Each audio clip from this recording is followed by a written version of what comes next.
Good morning. Welcome to the Tulare County Planning Commission for July 31st, 2019. We're in the Visalia City Chambers this morning. Once again,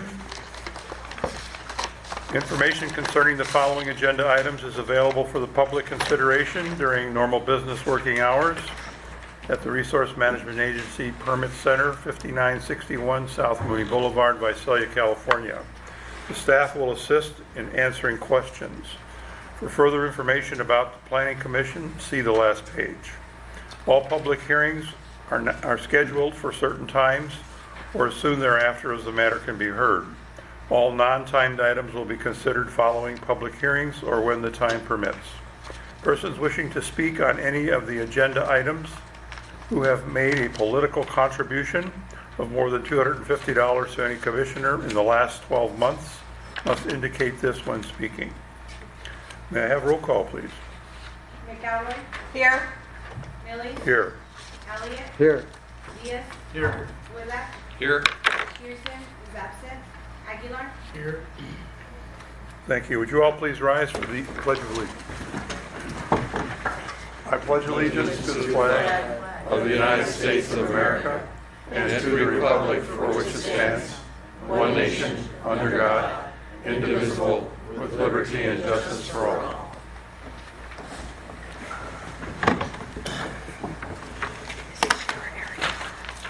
We're moving on to item 2, public comment. At this time, members of the public may comment on any item not appearing on the agenda. Under state law, matters presented under this item cannot be discussed or acted upon by the Planning Commission at this time. For items appearing on the agenda, the public will be invited to make comments at the time the item comes up for Planning Commission consideration. So that all interested parties have an opportunity to speak, any person addressing the Planning Commission may be limited at the discretion of the chair, that's me. Note, in order to be considered by the Planning Commission, testimony on public hearing items must be given at the time scheduled for public hearing.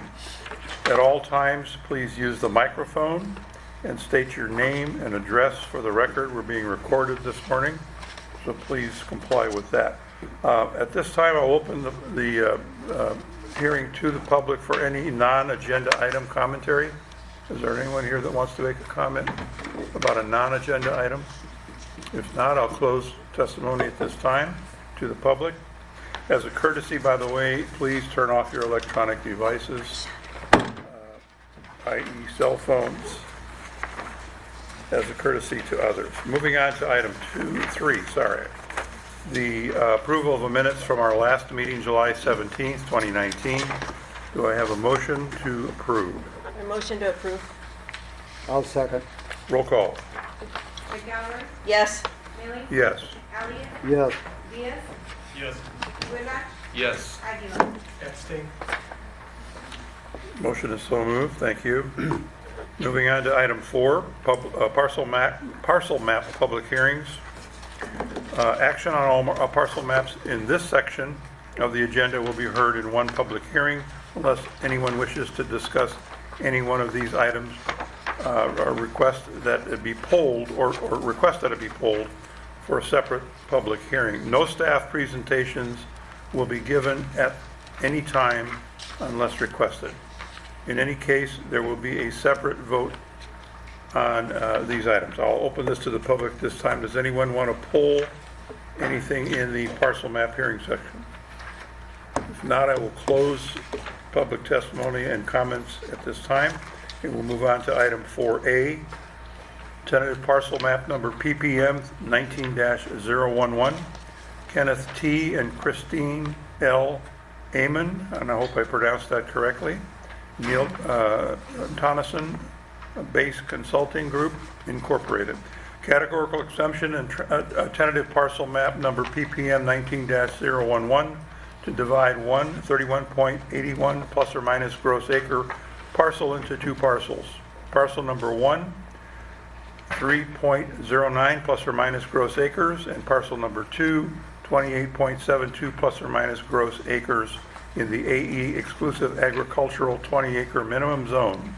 The site is located on the east side of Road 212, approximately 610 feet north of Avenue 256, north of Lindsay.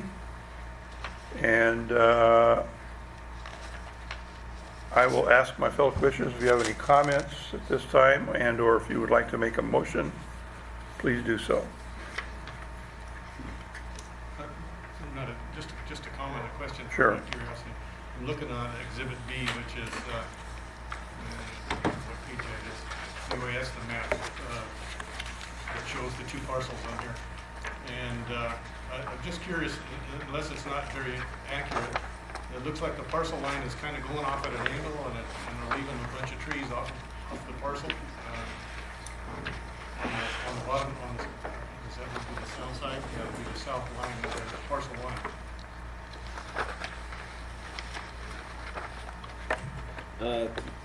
Through the chair, yes, the applicant has requested home site parcel, so you know whether there's trees on or off the parcel lines. It's not a matter of really an agricultural parcelization. It's really just to create the home site. Well, yeah, and I understand that, but it makes sense if you're going to have trees, you're going to keep all your trees. Otherwise, if you sell the place, some of the trees go away. Well, yeah, but I mean for agricultural purposes or not, Right. landscaping. I don't think that really makes it too big of a difference. Yeah, I was just curious. Having said that, then I'll make a motion then, if we haven't had one already, We have not. that we approve the categorical exemptions consistent with CEQA and the state CEQA guidelines pursuant to Title 14 California Code Regulations, Section 15303, Class 3, pertaining to new construction and conversion of small structures, and conditionally approved tentative parcel map number PPM 19011, and waiver of final map. Do I have a second? I'll second that motion. Roll call. McElroy, Yes. Millie, Yes. Elliott, Yes. Diaz, Yes. Whitlock, Yes. Aguilar. Yes. Moving on to item 5, public hearings. 5A, special use permit number PSP 19-040, Sunshine Paradise Ranch LLC, Michael Canaruzzi. Categorical exemption and special use permit number PSP 19-040, requests authorization for a guest ranch on a 4-acre portion of a 44-acre parcel located in the AF Foothill Agricultural Zone. The site is located on the South Fork Drive, approximately 9.5 miles from Three Rivers, and our contact this morning is Ms. April Hill. Good morning, April. The site is located outside the Three Rivers Urban Development Boundary. The applicants propose extended stay vacation rentals for a maximum of 15 people at a time in 2 rental cabins and 5 teepee tent structures. This will not be a wedding venue, will not have large numbers of people. The applicants have put up tents for their family to temporarily stay in and have started building a house on the site. They will not construct the 2 proposed ranch cabins or begin renting the area out until special use permit is approved. Primary purpose of this place is to be eco-friendly, luxury, low-key, solar-powered, off-grid guest ranch focused on wellness and mindfulness. Activities will include yoga, meditation, sessions, hiking and swimming.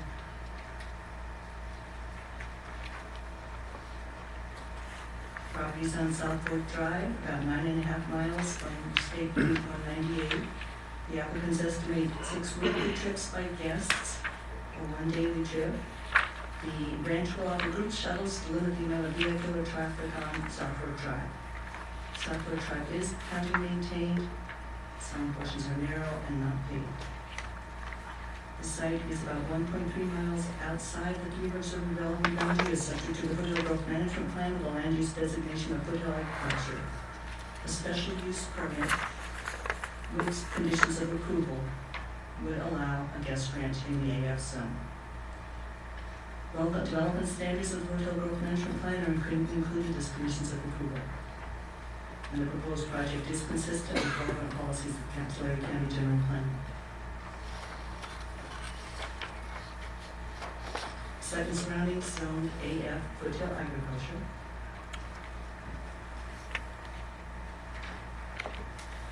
Here's an aerial of the site, which is vacant open land, has an existing domestic well. Surroundings are large parcels with dry pasture and scattered rural residences. For the applicant, the nearest residential structures are more than 1 mile upstream and 1 mile downstream from the site. The site is within a very high fire hazard area. Fire department requires compliance with state responsibility area regulations and California fire code. Structures must be fire resistant. The residences must have automatic sprinklers. The applicant will provide water storage tanks for fire suppression. Vegetation shall be cleared for 100 feet around structures, 30 feet along the driveways, and 10 feet above the roads. The property caretaker maintains that road frontage and trims the vegetation back. Standard fire safety plans require people to gather in an emergency situation, it requires people to gather in one location and wait for instructions from the fire department before evacuating. The site does have access to a helipad on the nearby property in case of emergency. Due to the presence of the river and hilly terrain on the site, a California Historical Resource Information System record search was requested. No cultural resources will be identified. Wherever conditions of approval are included, the applicant have a qualified professional conduct a field survey of any areas on the site where the ground will be disturbed for grading or for construction. Construction shall cease if artifacts or human remains are found, and a standard clause is included in every construction contract about any inadvertent discoveries. The applicants have started construction on one's house, and they have building permits pending for the cabins. As I said, they will not go forward until approval of a special use permit. They have put up fireproof teepee tents for their family vacations. And the site plan shows future locations for a second residence, by right, in the zone, 2 single-story cabins, and a bathroom structure.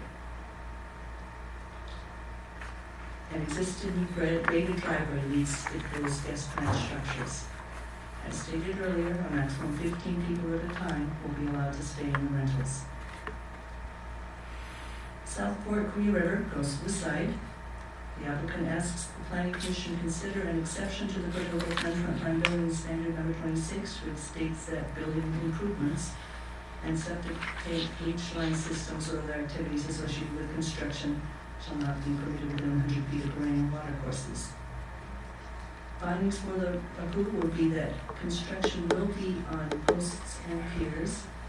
There will be minimal disturbance to the 3% slope where structures near the river are proposed, and construction would not involve cutting into the hillside.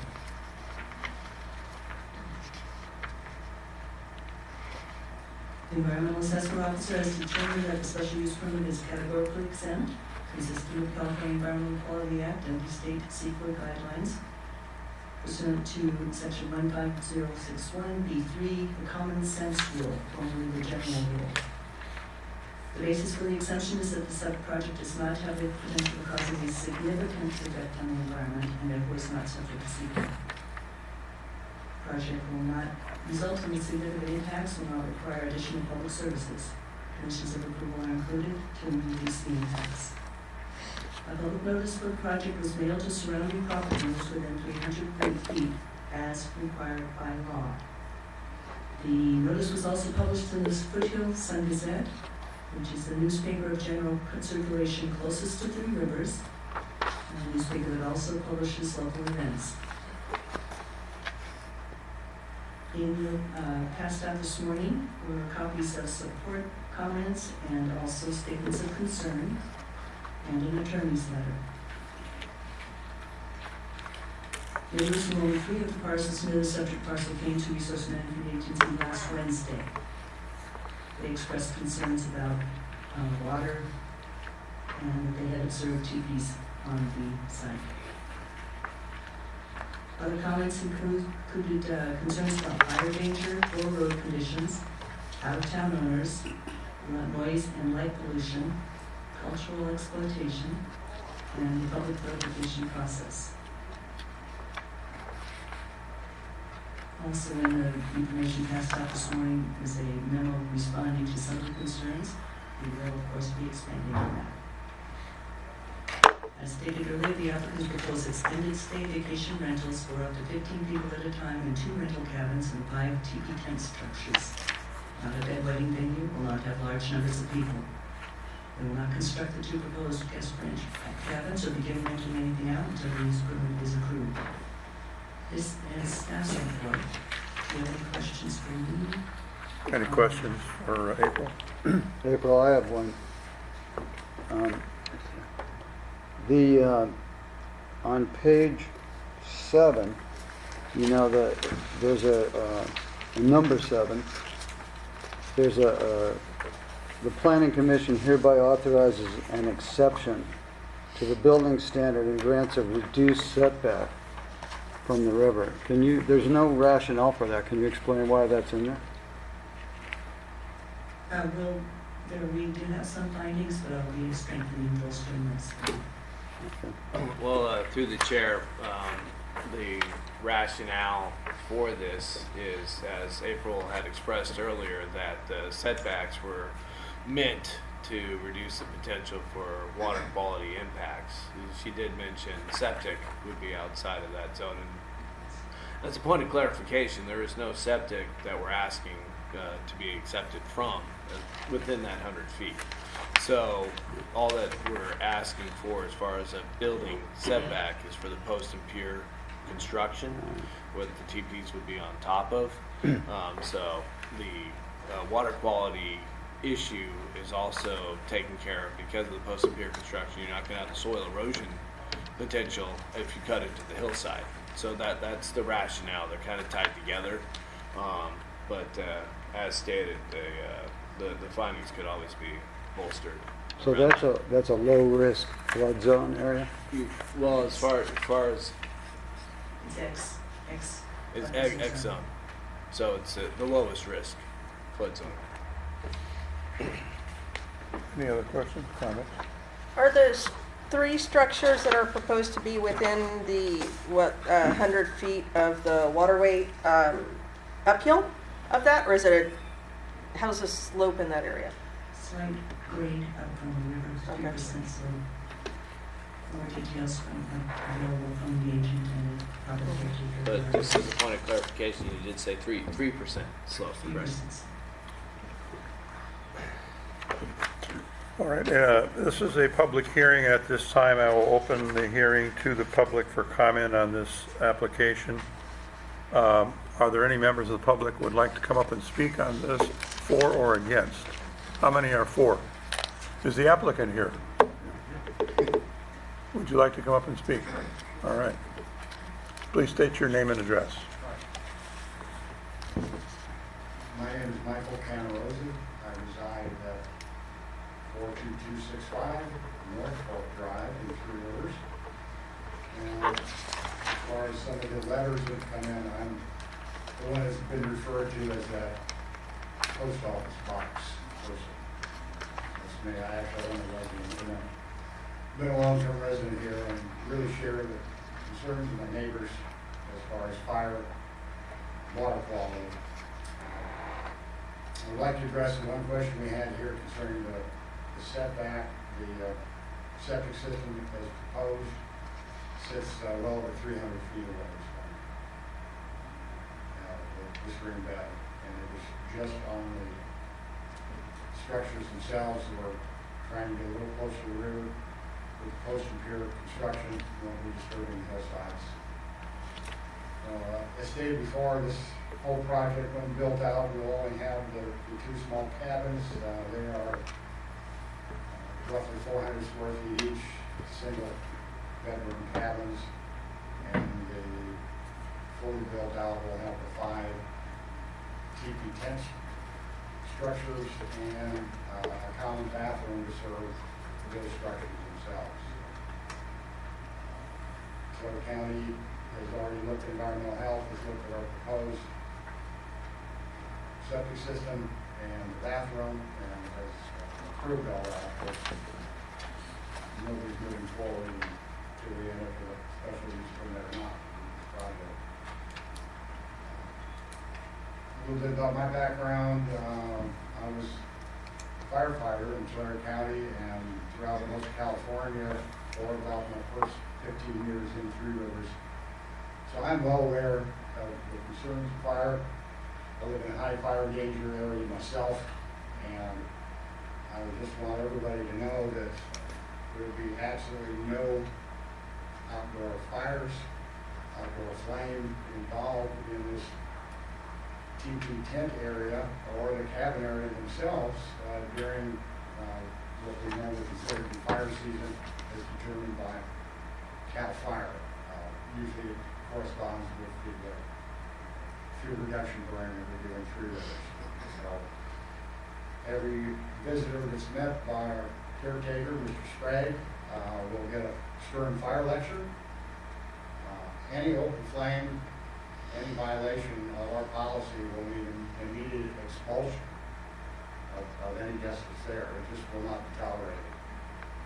And we believe that through the years we've had lots of campers, even with campfires, a mile or so north in the National Park Campground. And I think with proper supervision, education, ground clearance, that the fire danger can be greatly alleviated.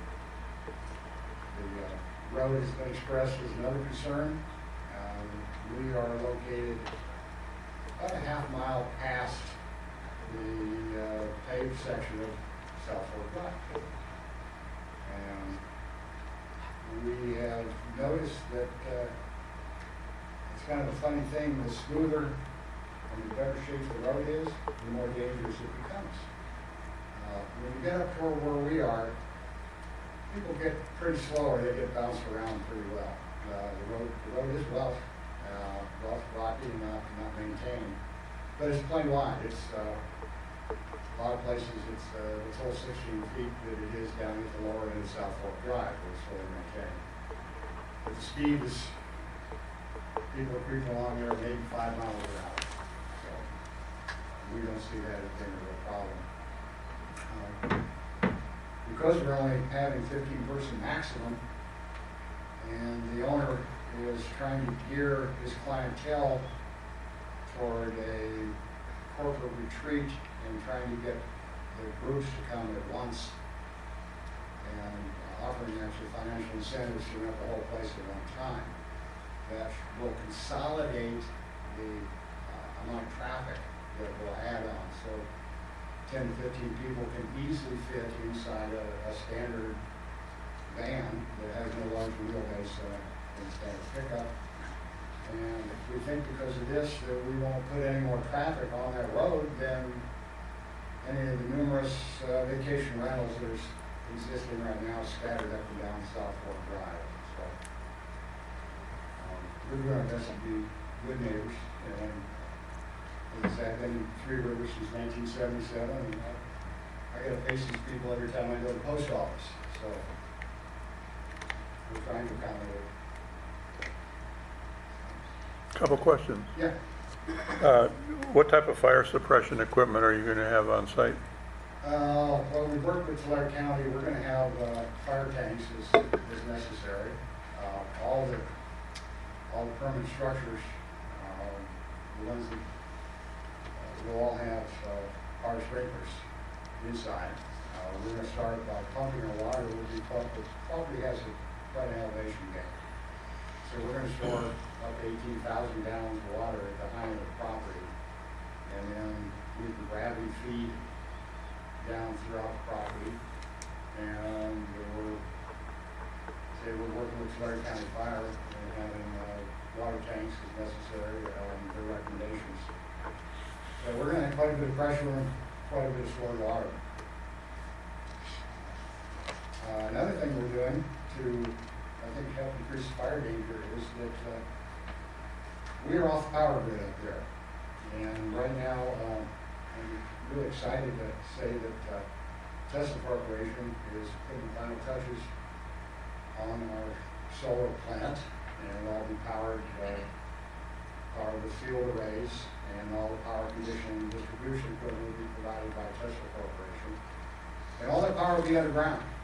And one of the advantages, of course, of doing that is that it eliminates it's like an emission source, and there'll be no overhead wires stretched out on that property at all. And it is, as we've all seen, some of the largest configurations in California lately have been due to mishaps with power lines. The last big fire we had in Three Rivers back in the 80s at our powerhouse, that one grass fire that ran all the way to Cherokee Oaks was another case of power lines arguing with birds around the lake. So I think by eliminating any overhead lines, we've done another service for the community by reducing that area as well. Anything else on fire? What about outbound communication if there's an emergency, like cell, is that in cell tower range? It's not in cell tower range, but we're going to have a satellite, private satellite service. So if you had to get to the CAL FIRE, you could get to CAL FIRE pretty quick? Oh, yeah. I can go up there. We sort of put a couple little arrays up there with just some portable batteries right now. And mount a little portable tower. I can go up there and I can FaceTime. We can't get cell service, but with an iPhone, you can FaceTime to this office and you can have a conversation. Anybody else? Well, I have a few questions. Sure. So, one of the questions, the biggest one, well, they're all differently big. Why do you need to have these several structures located that close to the river? They have to be? No, they don't have to be. But because of the nature of the guest ranch, people like to be able to look out on the river. The little structural habitat from the deck, you can see the river. If that were one of the conditions, those were the conditions of approval were to move a particular distance off the river. There's been nothing put in the ground as far as any structure, so we're proposing, we would like to put the motor poles in the river, just for the ambiance, be able to hear the river a little better, be able to sit and gaze at the river, as we all love to do. And Could they just put lounge chairs out and look at the river? oh, sure. I mean, you can, or you can take your lounge chair and go down and sit in the sand. Yeah. So, yeah, it's definitely possible. We would like to, Okay. for the same reason that, as you know, you go through Three Rivers today. If you, a lot of the homes that are along the rivers today, could be built there under today's standards. Okay. So that was one question. Second question, as I'm looking through the packet that we got this morning, so I was listening and looking at the same time. There are some concerns about no meal prep or no meal facilities on site, and that would increase travel up and down the road for guests to get food. How would the meal situation be addressed? In the, the two cabins, of course, have their own, the cabins themselves have full cooking facilities in it. In the vicinity of the cabin area, there's a central bathroom. Okay. Adjacent to that, we proposed, and that wasn't entered into there. There is I don't know if you've ever been on some of the large commercial construction sites. There's a portable, about 6 feet by about 8 foot, big steel door that closes down. And they're meant to be a little portable office, stand-up office that we keep plans on. We plan to convert one of those into a portable cooking area to serve all those. Advantage of that is that it'll be all propane with a propane cooktop. The thing is totally built of steel, and that in addition to fire, one of our other biggest concerns are bears.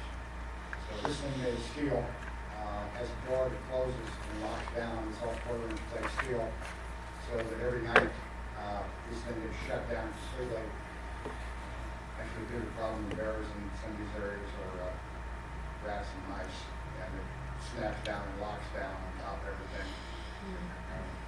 Speaking of bears, the area will be in the vicinity of campgrounds. We plan to use similar technology that the Park Service has developed to maintain bear-proof canisters at all times. Okay. So, and that was one of my other questions with regard to wildlife and pillars, and I'm trying to imagine a bear crawling under the cabin to get to the other side, which, you know, is not gonna happen, they're more than likely gonna walk around. But, how is this project going to impact wildlife, in your opinion? And the second part of that is, how are you going to, not attract, or how are you going to avoid attracting more bears or more wildlife with all of the trash and other disposables that are going to be there?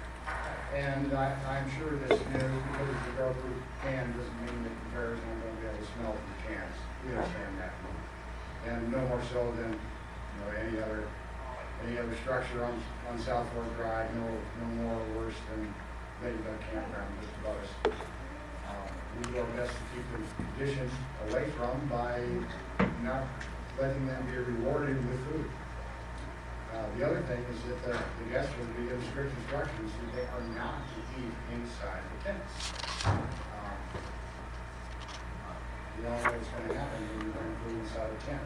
We've also seen photos of cars that have a window left open with a bag of Oreos in the back seat. So that's one of our big concerns. Part of the process of getting visitors on the ranch, Mr. Sprague will be giving a full orientation.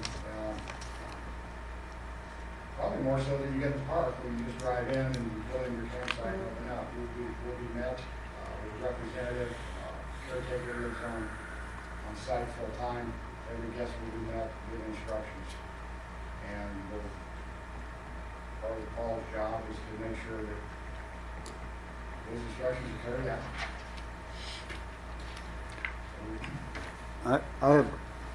I've got one other question. 15 people a day.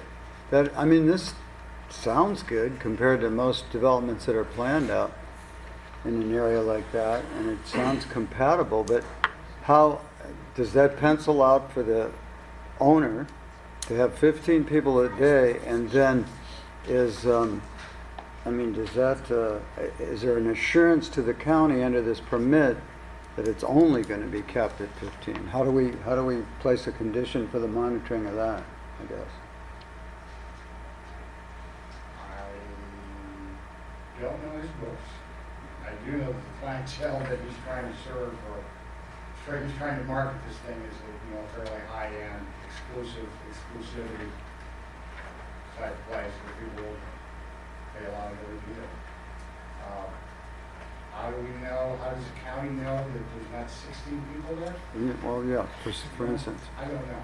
I really can't answer that. How will the county, on the new vacation rentals, you know, we're going to be telling the vacation rentals that they're allowed 2 people per bedroom, children under 12 don't count. Yeah. How do we, you know, we're not going to have hall monitors at these vacation rentals, nor will it be all in all. Well, we have, You know, and we're going to have to rely on a certain amount of good faith here that we all live up to our end of the bargain. sure. Through the chair, we do trust the veracity of the statements of the owners that they, in the conditions of approval, that they will keep to those numbers. And I disagree a little bit as far as hall monitors. I'm sure the neighbors will make sure that they are well within their requirements, and if there's any, it looks like they're even above that, I'm sure we'll get a phone call right away.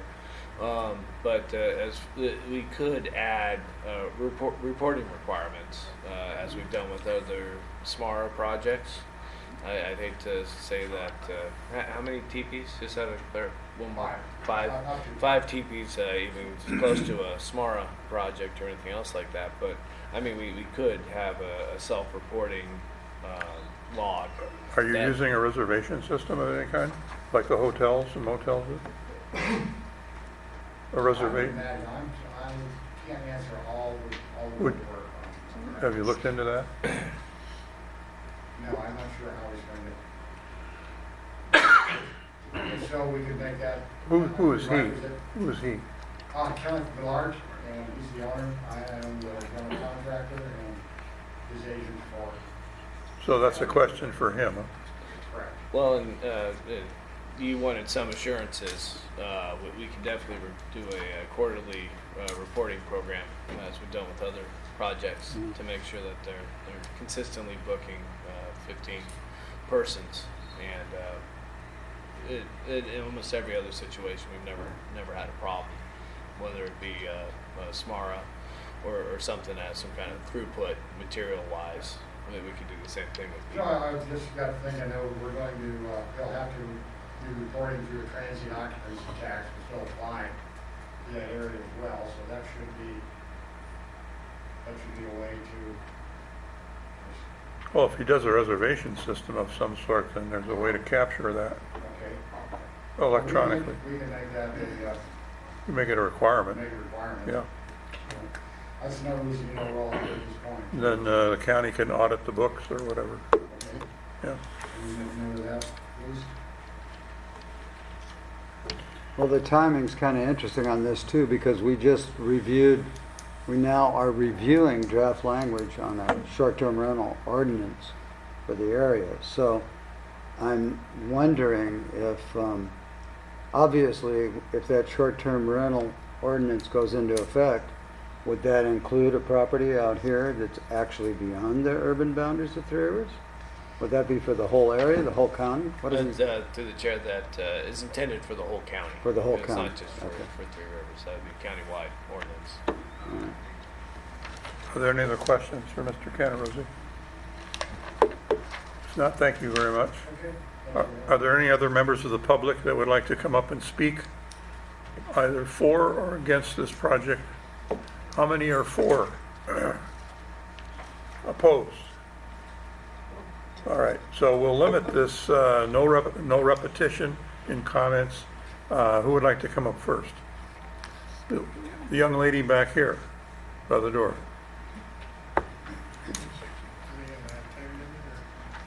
Well, we could. How many are there? Could I see a show of hands again? 1, 2, 3 3, 4, 5, minutes. 6, 7. Okay, well, 3 minutes. I won't take it in that. Name and address, please. My name is Catherine Taft. I'm also here representing my mom, Mary Taft, who is the property owner at the junction of South Fork and Mountain Road 319, which is a little south of the project proposed. My concerns I've given in writing to Ms. Hill. Basically, their fire safety conditions. We only have one way in and out, and the area is definitely dangerous, especially concerning people who don't understand fire safety. And so that's one of the concerns. Some of the other people here have addressed can address them better as with the legal documents and the proposed codes and different things like that. But that's, as a resident of that area, I'm concerned. We do a lot of abatement work to try to prevent fires, but if somebody carelessly, flicks a cigarette, goes off that mountainside road that's not really taken care of well, it's not constructed well, has no guardrails, has no, doesn't have enough room for 2 cars to truly pass in a number of areas, lots of blind areas. We've had a number of people who were locals went over the cliff. So it's kind of concerning that it's a fire hazard for that reason as well. There's also the consideration of the increased issues with trash in the South Fork and also in the river. We've had an increase since they've started a lot of these home B&Bs, as they call them. It's really, we have strangers showing up on our property, lost. The GPSs don't work, the phones don't work, and I can tell you several stories of people like that showing up. So it's really violating our privacy with the increase of this kind of thing. The other concern is, they're talking about having 15 people and they get a ride up there in a shuttle. Well, that's assuming everybody shows up at the same time and takes the shuttle, and I don't know where they park. And this other issue is also garbage. I know the truck isn't going to make it up that hill and take the trash down. And we've had a lot of air issues with garbage being open, trash cans strewn all over. So those are a number of the concerns for us as residents who live down a little ways from there, but close enough to where it makes a difference. Thank you. Thank you very much. Would someone else like to come up and speak, please?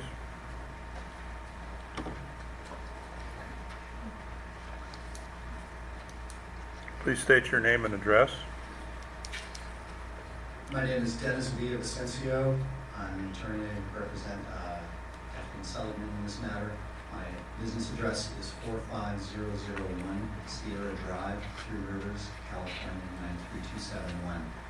I have been a resident of Three Rivers off and on since about 1972, when my parents moved up there. I was a kid, obviously, at that point. I've seen a lot of changes. I was away in San Diego for 20 years, and I came back in 2005 when I purchased a inn at the park entrance, not this park, not this entrance, but at the main park entrance.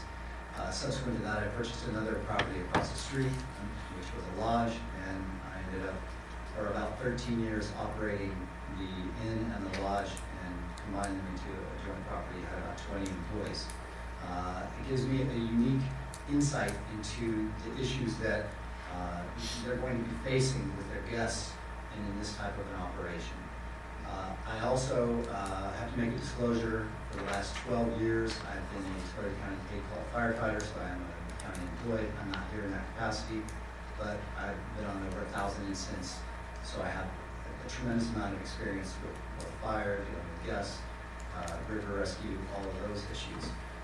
And so when I stand up here, I'm talking to you from maybe a couple of different hats.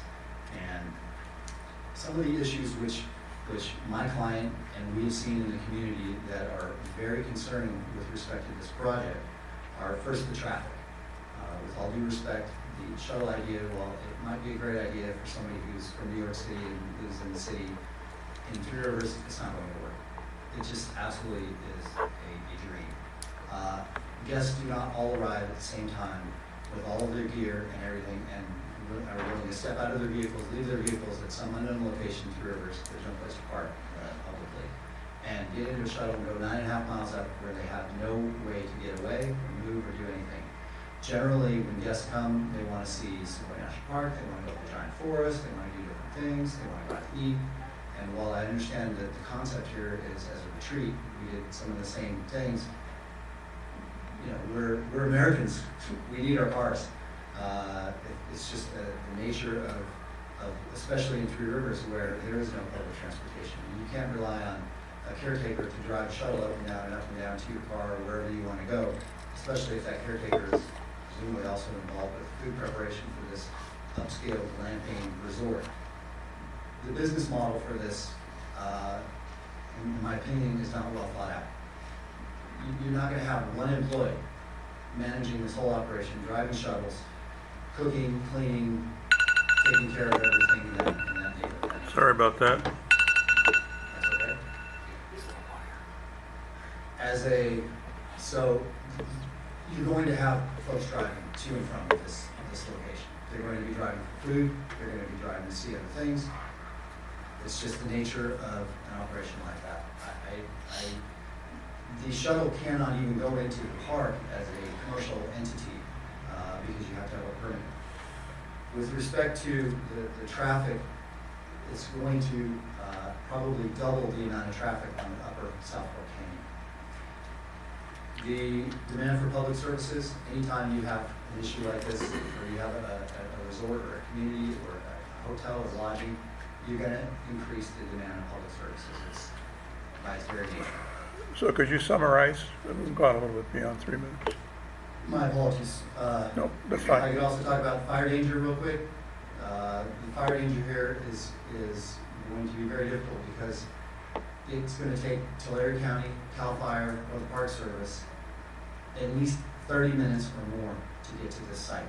So you can have all the water you want on site, and with a pump, you're not going to put out a fire if you start a fire. And the first thing guests want to do when they come up to the mountains is build a bonfire and a campfire. Is that it? Could I ask for an extra minute or two, sir? Let him speak. 1 more minute. Thank you. This zoning is for ag. This is not the appropriate place for this particular property and this particular lodging.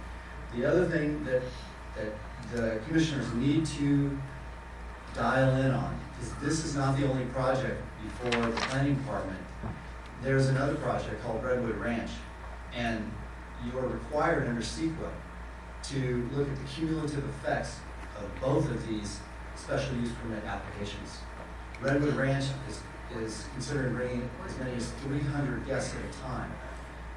When you combine and you accumulate these two projects, we're talking about substantial increases in traffic, very significant. These are going to, this triggers CEQA.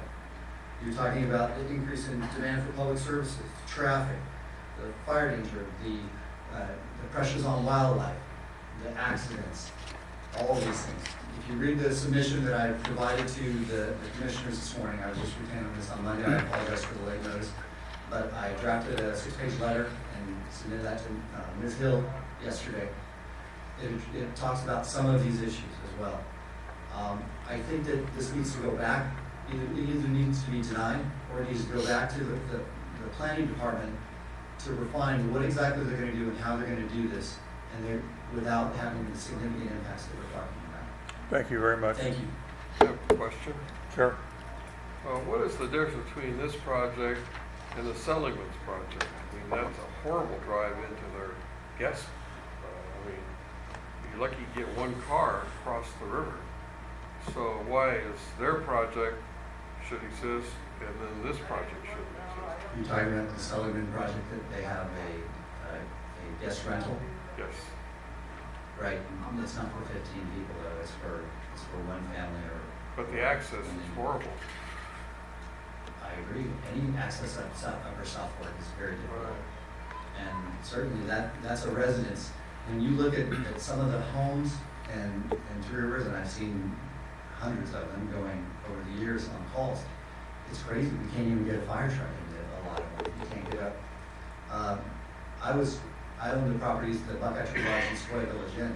Just on the other side of Pumpkin Hollow Bridge is a road going up to 4 homes up there that we absolutely cannot get an engine up there.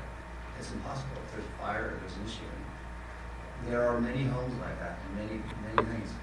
What we don't want to do here with this project is compound by having even more traffic, more issues, more problems.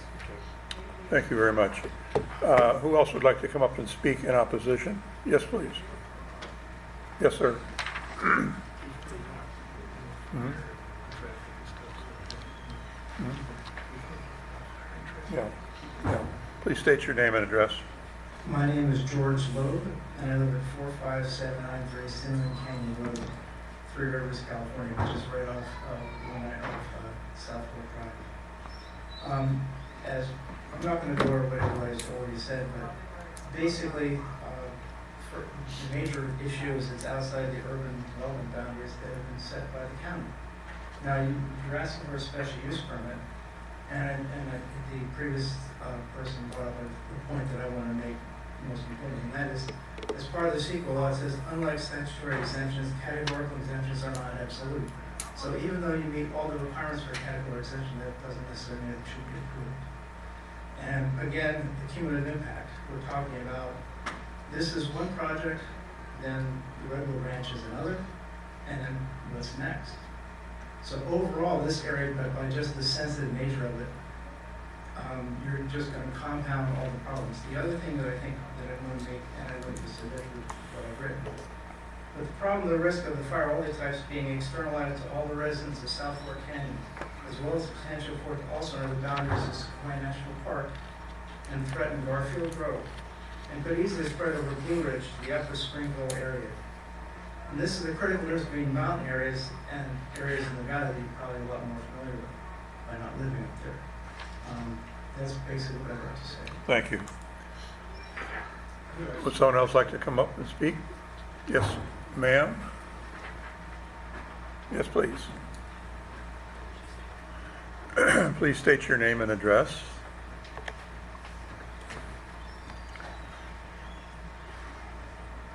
Good morning. My name Good morning. is Juliana Seligman, and I live at 46136 South Fork Drive. My family is deeply invested in long-term regenerative agriculture projects on the South Fork and on our family land. And we plan to steward our ecosystem through a sustainable food system. essentially is the reason that I have moved back to Tulare County after growing up here. And I and my family have not given up on agriculturally zoned lands in this county. We recognize our unique position as landholders in an agriculturally zoned area, and we take that responsibility and that privilege very seriously. And yes, we do have a vacation rental. We rent out our second home that is on our family land. And we've been lucky to do that as a way to make an income in this last decade, but we don't foresee it as the future of our land or our income. And so I would just like to add that as a personal note from somebody who lives in the Upper South Fork watershed and cares deeply about open space and preserving our ecosystem from that farming perspective. Thank you. Thank you very much. Question, don't go. Don't go. Come on. Got a question? I got a question for you. Oh, I thought you said way to go. Well, that's way to go. Please? Pardon? Can you turn your mic on, please? We can't hear you. How about now? You have to get Thank up you. next Be a to little closer. So anyway, you get closer to. my question is, you own a significant amount of land too. You're the one place you rent out, you probably have 200 or 300 acres, We have 62 acres. 62 acres. And then in addition to that, what is William Shatner? Where is his place in relationship? Is he on the South Fork Drive? He is our immediate neighbor. Yeah, and what And does he he has- do with his place? He actually raises cattle. Okay, Mhm. so is it large or? He raises the amount of cattle that he feels he can sustainably without overtaxing the But it's a land. good sized piece of land, correct? It's 20 acres. Oh, 20 acres. Okay. Mhm. And you know because you work for it, right? I do. Yeah. Okay, thank you. Thank you very much. Anyone else would like to come up that's in opposition? Please state your name and address and a different portion of the discussion, if you could. Good morning. My name is Esther Hecker. My address is 46726 South Fork Drive, Twin Rivers. I and my family, which includes my husband and my son, Daniel Hecker, and daughter-in-law, Logan Robertson, we are property owners on South Fork Drive, approximately 2.5 miles down canyon from Sunshine Paradise Ranch. We currently have 550 acres there. We oppose this proposal as currently stated because of the following issues here. In particular, we're concerned about the cumulative effect of this proposal combined with other permits and variances in the Upper South Fork that are currently under analysis as guest ranches. One is that there's a lack of county ordinance on what a guest ranch is. The Tulare County ordinances do not contain specific detailed policies. There's a lack of clarity around what neighbors of guest ranches, what can we expect.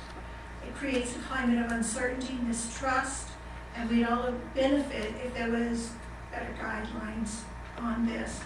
We do need some assurances that this special use permit, as it finally gets written, and as it is stated, that we can be assured that there's not more than the maximum number of guests, or that there are not assemblages and events held at this place.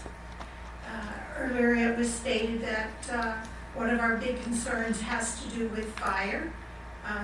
What are the rules and regulations about campfire, fire pits, or fire warnings? None of that has been in the written documents we have received at this time. How will it be monitored, communicated to the guests? Again, we would like that specifically in any special use permit, how that is going to be dealt with. We also feel that there's been a lack of transparency and communication regarding what's going on with some of the guest ranches up there, our proposed guest ranches. We also have some concerns about projects beginning sometimes without permits. What we had read in the information supplied to us for this agenda was that there were no structures there were no current structures, and that none would be done before the use permit process had gone through. Yet when we drive by, we're able to see there are TVs and beginnings of constructions there about that. Our worry is that the approval of this permit essentially gives a green light, sets precedence to other development on South Fork. Given the pattern of developers sometimes to undertake and retroactively seek approval, we fear there's no clear guidelines or limitations how, when, or how much development may occur. We have the same concerns also about road and water. Excuse me, how much more do you have to go? One sentence, All right. okay?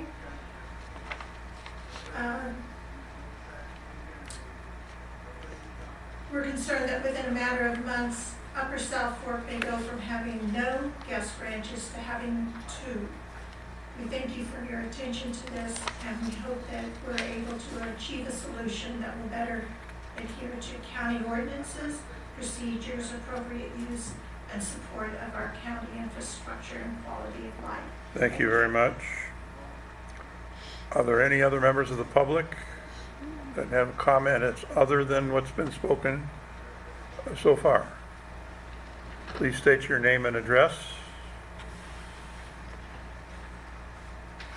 My name is Dean Harbold, and my address is 49032 South Fork Drive. I am the closest neighbor downstream, and my biggest concern is with the sewage and how are they going to handle that sewage for the people that come up there to stay. I mean, it's not very far from the river, but you have an area to put what they want to put up there and what is already. So my only comment, because I am worried about the sewage and about the trash and things that might be in the river. You're right past my property and right through my property. Thank you, sir. Are there any other members of the public at this time? Yes, ma'am. This is different from what we've heard? She Okay. thinks so, yeah. Give us a- Come on up. Well, you'll know shortly. Come on up. Come on up. They sent away an iron.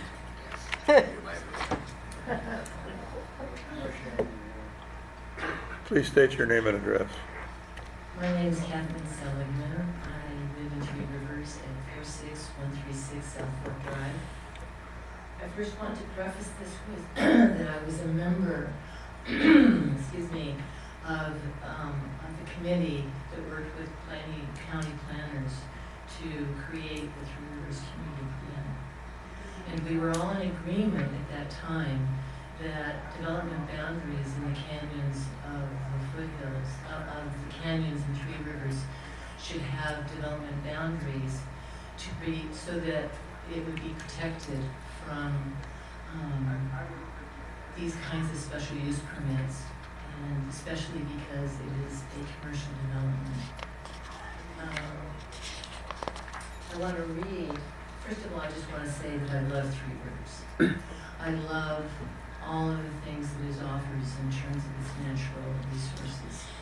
It is delicate and it needs to be protected. And once it is gobbled up, it is gone forever. This place, Three Rivers, and our national parks are the reasons why people come from all over the world to enjoy this beauty. And so I think it deserves, that is the very reason why the development boundaries were established in the community plan and were written into our particular Three Rivers Community Plan. I would like to read something that I think is pertinent. The use of special use permits for commercial activity while allowing individuals to pay for much cheaper agricultural zone parcels is entirely unfair to those that purchase commercially zoned land within the UDB in the right way. It is unfair to neighbors who have invested and built their lives around agriculturally zoned and rural lands. It is unfair to the taxpayers of Tulare County, who now pay a disproportionate amount of taxes toward public services and infrastructure. It is unfair to the voiceless wildlife and plant communities of our area of immense ecological integrity. It is unfair to those who have lived here for generations and who have invested their entire lives to the stewardship and conservation of these fertile ecosystems. By setting precedents for development into incredibly dangerous and fire-prone areas far from clustered urban development, the relationship between community and culture in the Cahuilla watershed is jeopardized. There is a paradox to developing these beautiful lands by monetizing the aesthetics and unique natural beauty of the South Fork Cahuilla. That beauty becomes eroded and lost. I have one more sentence. Whoever's got their clock on, I'm clocking it, so you don't This need is to do not a that. sustainable Thank you. business model for local economics and not sustainable Oh, for the Donna. health and well-being Okay. of the land. I thank you Thank you very much. for your time. Thank you very much. Are there any other members of the public that want to comment? If not, Oh, there's another one. There's one more. okay, please go on. Yep. State your name and address. My name is Charlie Hecker, 46726 South Fork Drive, Three Rivers, down Canyon from Sunshine Paradise. I'm going to read this because I've got it down to less than 2 minutes. I strongly object to the special use permit or zoning change for this ranch. The properties along the upper portion of South Fork Drive are zoned for agriculture and are used primarily for cattle grazing and residential. Personally, one of the reasons we purchased our ranch 15 years ago in the area is because it was out and away from commercial traffic and congestion. We wanted privacy and to be able to enjoy the river, the mountains, scenery, and abundant wildlife. We do run a few cattle and we grow a few fruit trees. I've been a rancher in California since 1969. The properties in the area of Sunshine Paradise are not commercial properties. They are steep and rugged, and many lead down to the river. The roads are not designed for vehicles to meet, making traffic safety a concern. The ever-present fire danger surrounds this area. We have concerns about environmental issues where crowds are gathered. You may or may not know trash and recycling pickups and mail deliveries do not come up to this property because of the narrow roads and blind curves. Finally, the road before the entrance to this ranch is open range, meaning livestock does not have to be fenced off the road. Tulare County law enforcement and fire department personnel, along with county agencies, can address safety, fire, and environmental issues better than I. So, officials of Kern County, isn't the proper way to make changes to your property is to develop a plan, take it to the county, get permission and approval, and then obtain the proper permits before the work begins. I urge you not to approve this plan. Thank you, sir. And we had one more back. Is there still one more member of the public that wanted to speak? No? No? If you already spoke. I know I did, I forgot, I didn't give you the address. I didn't give you my address when I said that. Do you need it for the record? Yeah, go ahead. We'll catch it. We'll get it. Okay. We'll get it after.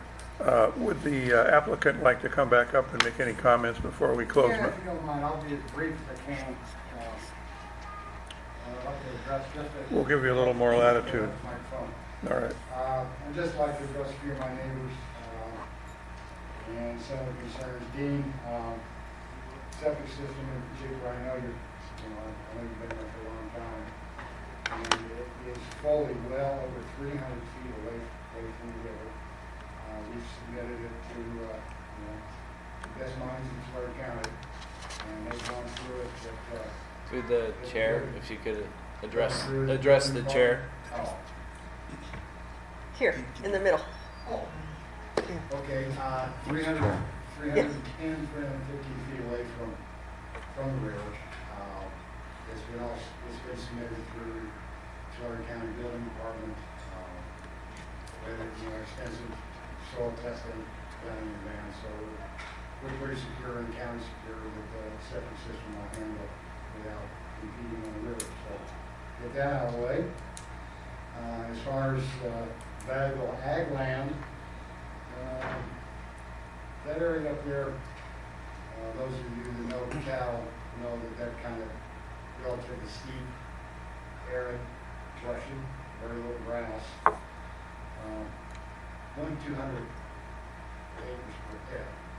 So, according to my calculations, we're using 4 acres of land is to be used by this development, and so we're 4-leg. We've maybe removed 1 4-leg out of Tulare County ag production as far as cattle grazing is concerned. Significant agriculture that CF South Fork is where the ground has been totally cleared, and a massive amount of water has been pumped in for any kind of substantial agriculture. So I want to address that. Also, there was a reference made to how's our caretaker going to cook for all these people. That's not it's not happening. The caretaker is not responsible to cook for people. The caretaker is responsible to see that any food preparation is done in a responsible manner in the area that's been directed, and that the wastewater is collected in the place that it's supposed to be collected and then taken and disposed of properly. So I want to get that out.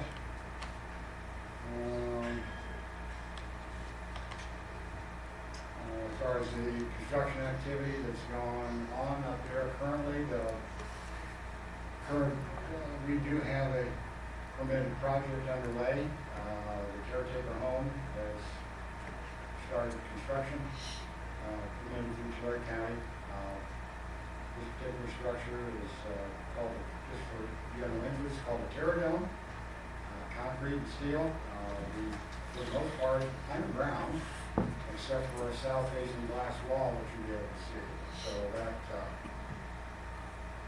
and reducing the footprint, unless you happen to, if the sun caught the front-facing glass in just the right spot, and you happen to be in the right location, you may notice it's there.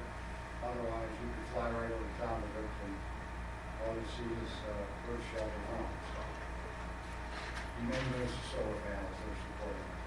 I want to let you know, yes, there is permanent construction activity going on right now.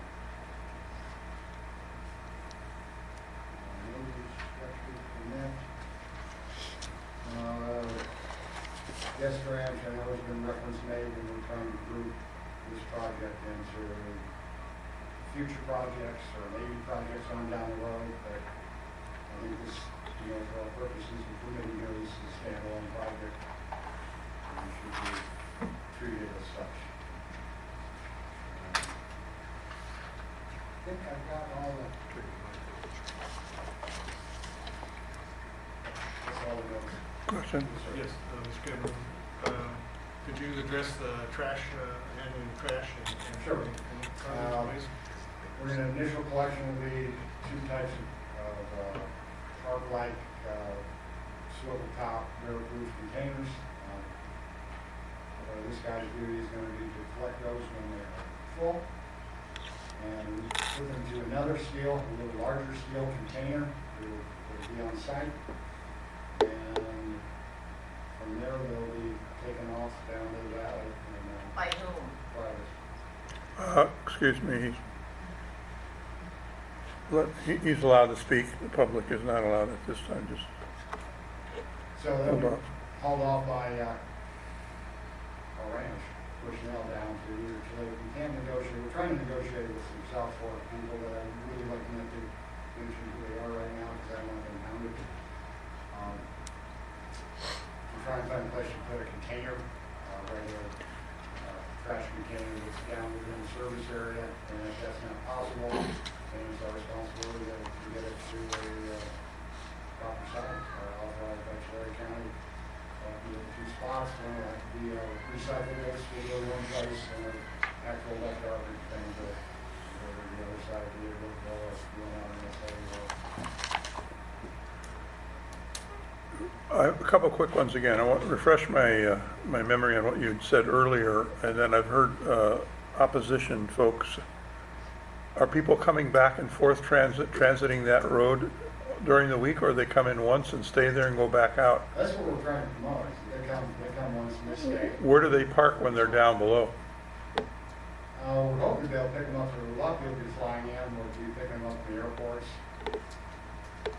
They're not going to park cars down on 198? We don't have any spot for them to do that right now. There's no really public parking area allowed to do that. So how do they get from 198 to the retreat or the camp? Well, if they Shuttle? if they come in on a private vehicle, we're going to try and arrange, a lot of these people are going to be flying in. We're going to arrange vehicles for them, central meeting point, one of the charter. But if I just drive up from Southern California, where do I park my car? If you drive up to Southern California, if you come in as a group on your own, yes, we would then drive. I have to find some place down below to park. We're trying to consolidate people. No, if you come up as a private person from Southern California and you end up renting one of the sites, you would drive to the range. So these are groups coming in? That's what the owner. Not always, though. Not always. No, it's not exclusively. That's what he's promoting. We do have 3-night minimum stays. That's already written up. So they could be parking down somewhere along the highway, right? You know, if they come in a private vehicle by themselves, they'll be parking on site. Oh, they'll drive up to? Yes. Oh, I see, okay. Yeah, the shuttle, because he's trying to promote this corporate retreat. Okay. So there will be traffic going back and forth during the week? Correct. We're trying to limit it by encouraging people to come in groups, and that way we'll limit it. Like if someone wants to go up to the park? If someone wants to go to the park, they can go to the park, but we're trying to go South Florida. If somebody wants to go to the giant forest, sure, they'll go down just like we do out of any other vacation route. We'll take this car and go. We hope they don't do it every day. So you'll have some kind of dust control or no? I mean, 9 miles is a long way. Well, we are a half mile. To the pavement. We only have 1/2 mile on dirt. South Fork Road is fully maintained, I think, until we turn off down to the Sullivan area where all the mailboxes are. Yeah. I believe that's called full maintained.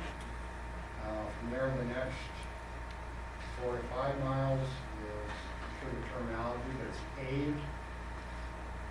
And the last 5 to 6 tenths of a mile, pavement ends to get to the range. So there's not really, there isn't parking down on 198.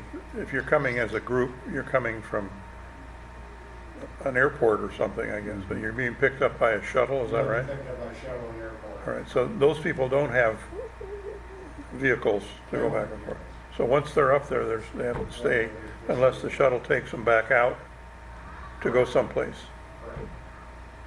And private cars, Private cars will be allowed. they will. Yeah, we're not precluding private cars. We're just encouraging individual private cars by trying to rent to groups. Okay. There's only 15 people maximum at any one time, so. Per week. Kind of group, the bedrooms, the cabins themselves are just 2-person cabins. Okay. All right, I was just trying to fix in my mind how that worked. Thank you. No, they're not prohibited. All right. I'm sorry if I gave that impression that there won't be any traffic. That wasn't my intention. All right, any other questions? I have a question about the bathroom structure because you said the septic system or tank is going to be 300 feet away. Yes. And this proposed site we've talked about already being very close to the river.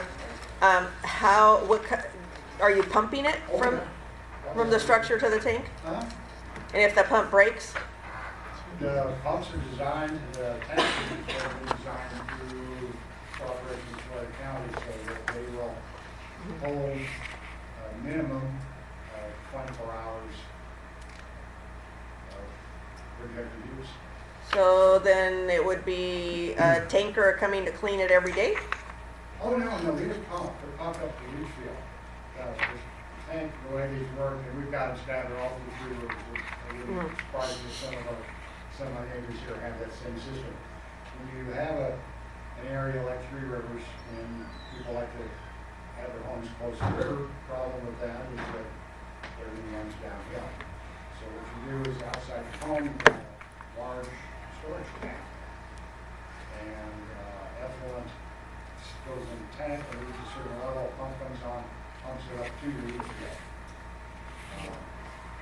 And because of our special situation there, Story County required that our tanks are large enough to either have an electrical or pump failure for 24 hours and be able to hold all the effluent.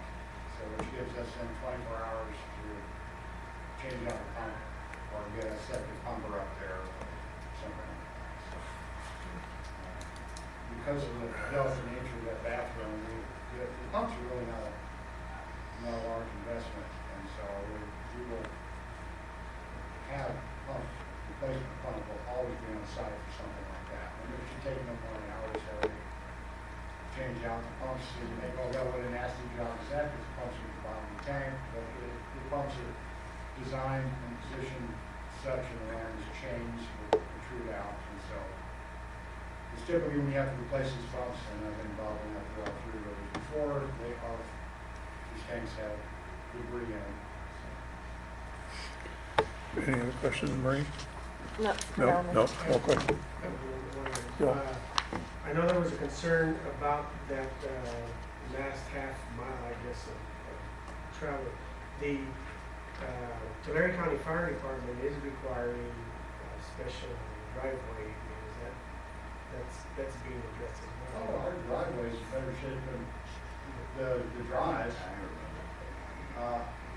So that last half mile is? No, once you get on the property, those roads, the existing driveway's been improved to meet Tulare County fire standards at this point. Even the minimum slopes, the width, turnouts, the actual, once you get on the property, the driveway is in significantly better shape than that last half mile of South Fork Drive itself. So does the Yeah, through the chair, that it's a county road, Yeah. that last half mile. last half mile? Yeah. This county road, which is unmaintained county road, with dirt on the way to the park. That same road, by the way, you know, when the park is full and when the park closed, Park Service funneled hundreds of people up South Fork Drive to Buckeye Flat or the Ladybug Campground. That's what filled with people during the time. The road can't handle it. Any other questions? One more follow-up to that. Can the road up there handle a fire engine? And I say this having done numerous ride-alongs that are, the engines are 40, 50, I don't know, they're really long. Anyway, can it make the twists and turns in the narrow road? Just last week, our neighbors had a lumber load delivered to the property, put it on the property, and the truck went by Paradise, looking to drop off. Paul, how large is that truck? 34-foot trailer behind a semi, 18-foot. 34-foot. With a forklift hanging off the back. Came all the way out, missed our neighbor's driveway, and Paul got him turned around and got back to where they're going now. So yeah, they come all the way up. Park Service, sends their big truck up for pumping. Ladybug Campground has ball toilets, they get cleaned out. Big propane trucks go up there. People further upstream from us have, I think Jack Riggs, one of the other oil companies. Actually, Jack Riggs is already coming out to our site, and we'll deliver propane to for backup. We have that backup generator with a solar system. And, so they're comfortable driving on there. So it's just the road isn't particularly any more narrow than anyplace else. It's just across, which to our way of thinking, and we when you're on a road that rough, you're only going 3-4 miles an hour. To me, the most dangerous place South Fork is, I know the only fatality that I can remember on South Fork, about 5 or 6 years ago, was in the first mile and a half. It was one of the youngsters driving too fast or way too many biscuits. So slowly go safer it is. Okay, anybody else? Anyone else? Any comments from the commissioners? Questions? Thank you, sir. Any more comments coming from, have you been up before? No. Is it different? Yes. Come on up. 3 minutes or less. It'll be less. Thank you. Please state your name and address. My name is Anthony Ferranti. I live at 46134 South Fork Drive. There's two things I want to bring up. One, there's been no mention of the guest services that would have to go up and down South Fork to provide things like, there's been talk about yoga. Sounds like food servicing would be something that might be offered to the guests. So there's going to be other people driving up and down South Fork to cater to these guests. Also, it seems like there's been questions that the contractor hasn't been able to answer because, it's the owners that would be able to answer these questions, but they're not available. So I don't know how that works with the board here, and I don't know how you guys will contact them to have them answer whatever questions you may have for them. So I just want to bring that up because that was a concern for me. And I guess lastly, South Fork, as you get up to that last several miles, it's not always that wide. At some points it gets even as narrow as 8 feet wide. I've been up there several times myself to go to Ladybug, so it gets really narrow. And if there are people going up there to provide services to these guests that aren't used to going up those kinds of roads, and they meet another oncoming car, there's certain courtesies that people have to understand when you're going up and down a steep road that's narrow with, steep drop-offs. So it's a concern. Thank you. Thank you very much. We have another one. Is there anyone? Yes, please. Please state your name and address. Jack Finley, 43837 South Fork. I'd just like to point out that in Mike's presentation, that there were numerous times when the words "our intent" or "we hope" were used. Those are not definitive. Those do not say exactly what's going to happen. It's what he hopes is going to happen. He hopes that people will take a shovel. He hopes there's no guarantees in that. It's not definitive. And I know that it's only a half a mile of road. If you've never driven that road, then you really don't have any concept of the rutting and how bad it is. And I ride a bicycle, and right now, even with the residents and with the guests, it's getting harder and harder to ride your bike up and down South Fork, which many people live there because it affords them the ability to go up and down the South Fork on a bike or either by a walk. And that's going to be in jeopardy because the traffic will increase. As he stated himself, private cars will be allowed to go there. There's no guarantees that anything but private cars are going to be on that road. And I just think that our intents and our hope is just not good enough. Thank you. Thank you very much. Anyone else in the public that would like to speak at this time? If not, I will close. No, through the chair. Yes, sir. Staff would recommend that we continue the public hearing to date uncertain at this time, so And we can continue to answer some of these questions. to answer some of these questions. That would I have be a our question too. recommendation. The operator's not here today either, correct? Well, that is the owner isn't here, but the agent is very very familiar with the project, and the questions were generally about business plans, which don't have much to do with the use permit. But That's right. Regardless, staff would strongly recommend that we keep this date uncertain and continue the public hearing. If there's no other, do you have other discussion? If there's no other discussion, I'll make that motion. So we'll keep the I've got a public, comment. we will keep the public hearing open at this time. like to make a comment for staff since we're going to continue this. Okay. One of the things that I have a concern for is the terminus dam, and it doesn't seem like a lot, but this road is not particularly well maintained, and no one talked about erosion and the silt and all that stuff that comes down the river. I'd like to know more about that, just what impact this has on the river. And so that's it, but I generally am very concerned about erosion. Duly noted. And then the second thing is confession time, just in case. I had no idea that the Seligman family was going to be there. We've done business together, but not for over a year. So I think I can make my decision. Through the chair, we don't believe that would result in a conflict. Okay, thank you. So at this time, we have a recommendation by staff to a continuance date. Date uncertain. Uncertain. May I have a motion to put that in effect? Yeah, I'm trying to make that, Well, you got interrupted here by Mr. Whitlatch, so. yeah, to continue to a date uncertain, and Have a second on keep that? the public hearing I will open. second that. Roll call? McElroy, Yes. Bailey, Yes. Elliott, Yes, Yes, Yes. Whitlatch, Yes. Aguilar. Yes. So moved. Through the chair, can we have a slight recess? At this Yes, time? we'll take I'll take an 8-minute break. 8-minute break.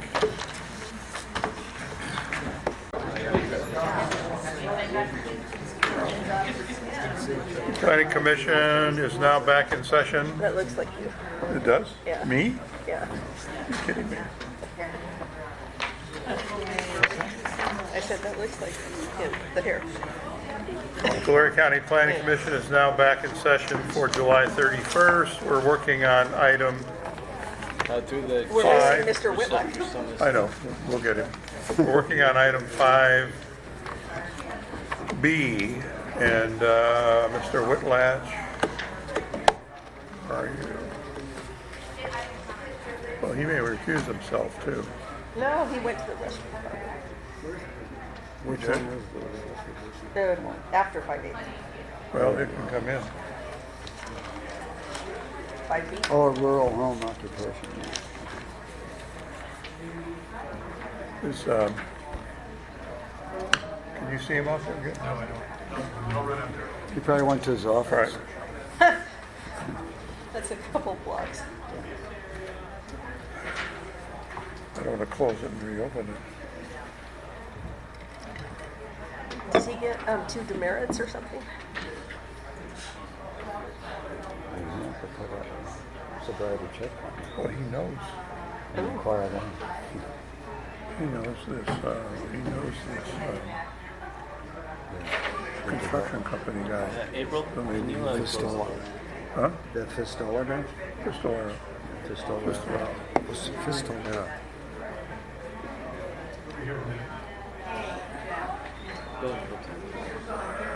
We're holding the session. We're holding the session open. Waiting for the arrival of Mr. Whitlatch.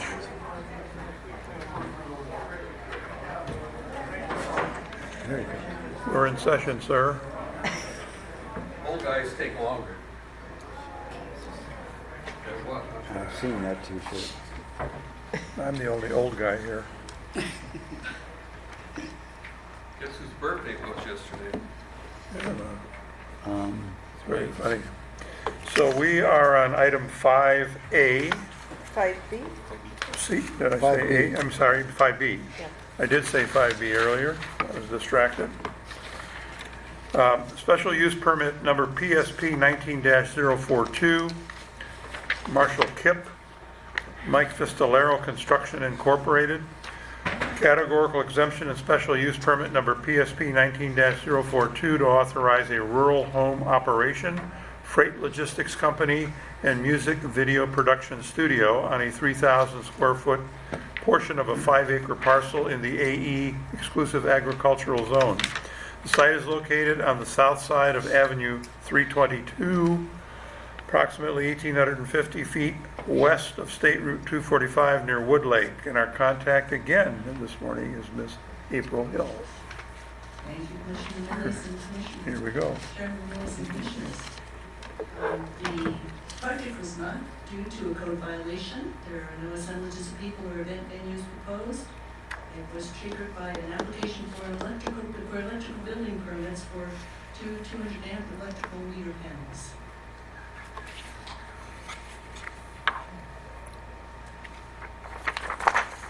The site is located between Wood Lake and Glen Cove, 1,850 feet west of State Route 245. The site and surroundings are in the AE zone, which is agricultural 5-acre minimum. Section 15 of Ordinance 352, the zoning ordinance, as amended, allows a rural home occupation in the AE zone with an approved special use permit. The applicant's business do not qualify for a by right home occupation because more than the residents are employed. Electricity use exceeds the average of residences in the neighborhood, and the business is advertised on the internet.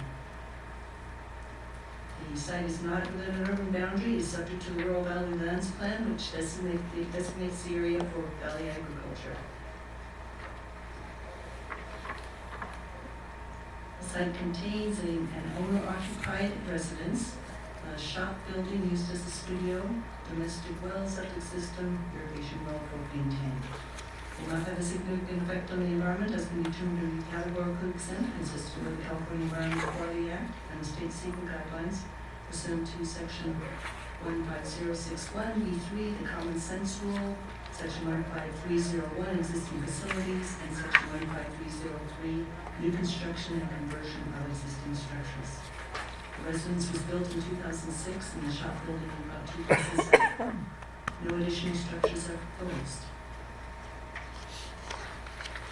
The site plan shows the residence, the shop recording studio, and driveways into the estate home site. The only conditions of approval from the fire department, also from Public Works, requiring a dedication of 10 feet of additional right-of-way. Public notice for the project was mailed to surrounding property owners within 300 feet. The notice was also published in the Sun Gazette for the 10-day public comment period. No comments were received. This is staff's report. Do you have any questions for me or for Mr. Kipp or Mr. Pistola? Any questions? Any questions from my commissioner? I'm going to have one question for the owner for that.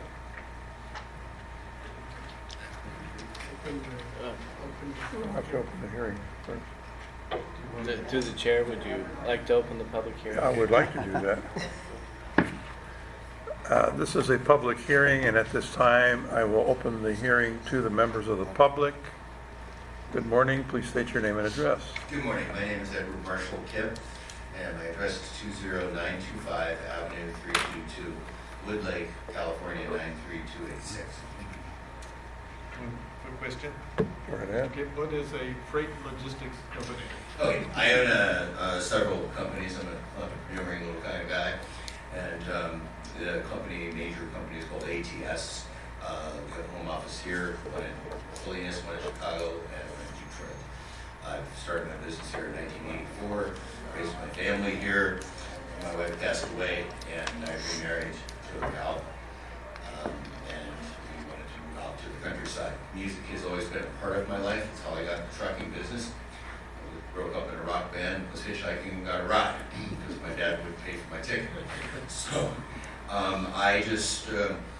it's a passion of mine. I have this studio there. I record music. I am not, first off, I'm running a rather large corporation here in town. That's the home office. There is my home office. I sometimes bring an employee or two. We have a large projection screen. I don't have that space in my office.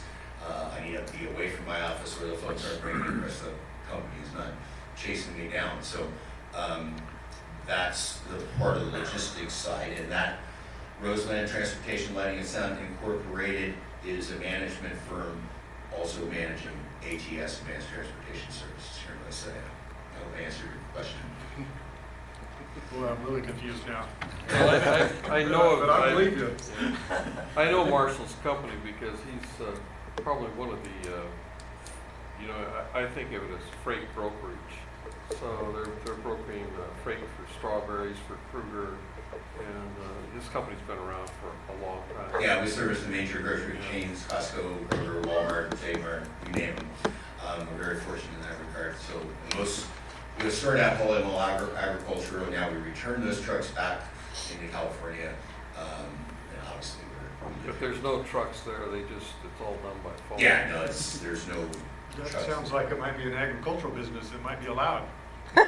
Well, they do a lot of agriculture. Yeah, but they're- got a rock down through there. the chair, that's close, but the music studios probably what kind of tips us over into being a home occupation. Well- and we were close on this, and we decided it'd be better to go through this process. And the Take Two Rock and Roll, or does it count as ag if you have weed?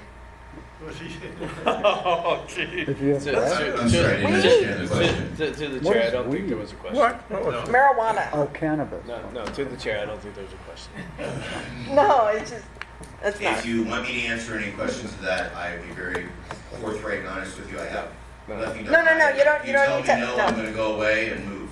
No. But on a serious note, question on the Take Two Rock and Roll, because Yes, it says you host musicians and guests at private performances. Yes, so I've been a member of the Grammys and the Recording Academy, and so I kind of swing in that circle and have some rock and roll artists. We had Paul Gilbert, just had the guitar player Damon Johnson from Thin Lizzy. These are older guys and so for them to help make them a living, as they're not still selling millions of records, we may pay them $15,000 and have 5 guests. And when I tell you it's exclusive, it's $10,000 a ticket, okay, for these guys to come play with their Guitar Hero. And we do put them up at the Marriott, and we do pick them up in a shuttle. They don't have any cars at all. And let me share with you, my wife would probably be much stricter than you all. What do your neighbors think about that part of the business? We invite them over. Yeah. They like to be invited. Are there invites for the commission? Absolutely, sir. So you must have, in the day of the Orange Blossom Station, I knew used Judge to Long. frequent that when people like Dave Mason were there, right? I was there.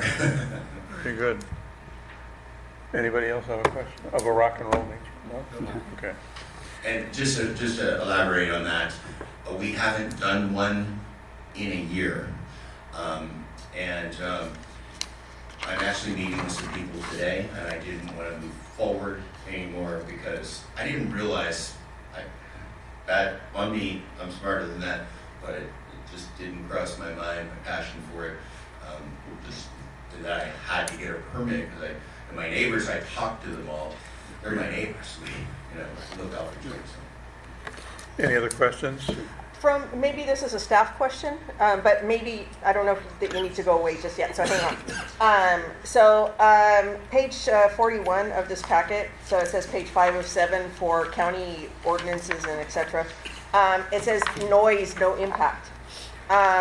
It says generally in an agricultural area, the decibel level is 70. Are we going to have to make an exception for these type of concerts? Or? To the chair, it's indoor for the most part, and I don't think the DBAs would exceed 70 at the property line. So, no. Okay. Like I said, I know Marshall Kip's operation, and basically 95% or more of his business is the freight brokerage. So he's probably the largest freight brokerage company in the United States. So. Well, I wouldn't go that far. That's what my son There's quite a. It's American County. Yeah, I don't know. We're very fortunate. I've worked hard, and I'm trying to give back to the community to actually help inspire. Through Mike's wife is going to connect me to the school system to try to inspire some kids to live the American dream that we really have in this freedom of this country to come from nothing and make something positive instead of laying around playing video games.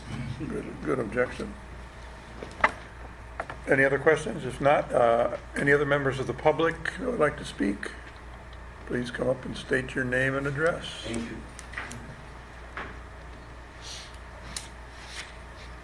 Mike Pistolera, 4930 Lakewood Court, Visalia. So just to address the sound issue, we did non-structural additions to the house there with extra insulation, double windows, double doors, and really you can crank that thing up to full amperage in there, and there's very little sound on the outside of it. You talked about the Orange Blossom, when they went away, he got all their sound curtains, and that goes over the top of the big roll-up double doors, carpeted walls, sound barrier catches. The whole thing is designed to minimize. So, just so that you know.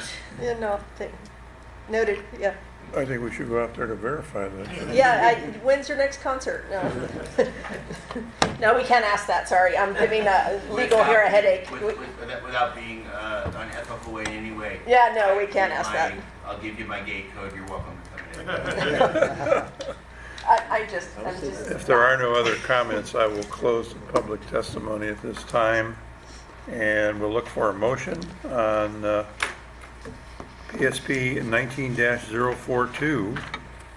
I make a motion to approve categorical exemption consistent with the California Environmental Quality Act, CEQA, and the state CEQA guidelines pursuant to Title 14, California Code of Regulations, Section 15061B3, the Common Sense Rule, Section 15301 pertaining to existing facilities, and Section 15303 pertaining to new construction or conversion of small structures, and conditionally improved special use permit number PSP 19-042. I'll second that. Roll call. McElroy? Yes. Millie? Yes. Elliott? Yes. Diaz? Yes. Whitman? Yes. Agnew? Yes. So moved. The next item is 5C, and I will recuse myself at Do I this have to time. also? I am doing business with D.R. Horton. I guess I have to go through this. We hope. Okay. So, Who's Ms. the chair? Maria, would you, or do you want Josh? No, I think she'd be the All next right, in line. all right.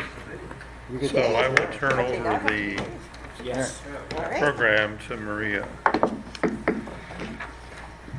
Just in light of full disclosure, I've had this property listed for sale several years ago, but did not sell, so I'm fine. We good? What's this common sense rule that's showing up now? I don't remember seeing that before. Through the chair, it's basically the general rule that has changed the name under the CEQA guidelines. Okay. That's all it is. I just have to wait a little bit.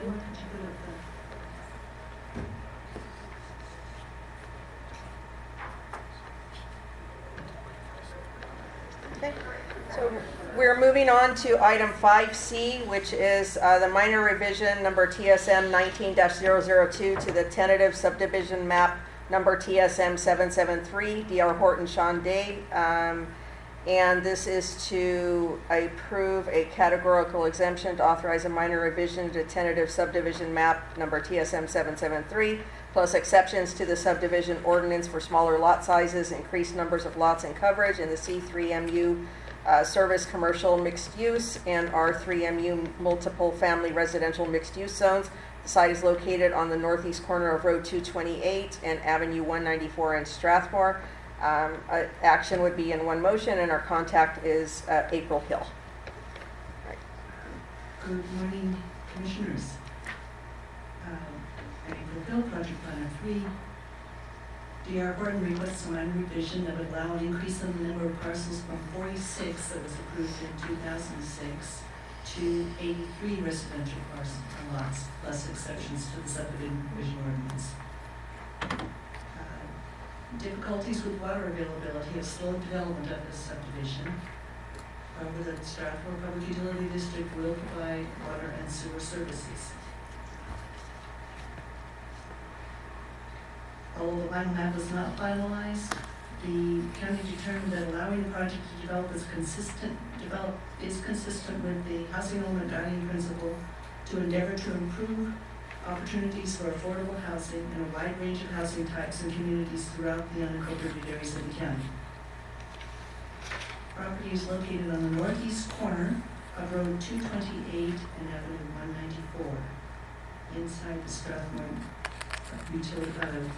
urban development boundary. The property was rezoned with the Strathmore Community Plan into two zones, 8.5 acres APN 024, zone R3 MU, that's multiple unit residential, mixed use, and 3.17 acre APN 025 is zone C3 MU, service commercial, mixed use. At one point, the owners considered a mini storage on that 3 acre parcel. The R3 zone allows multiple dwellings by right or single-family dwellings.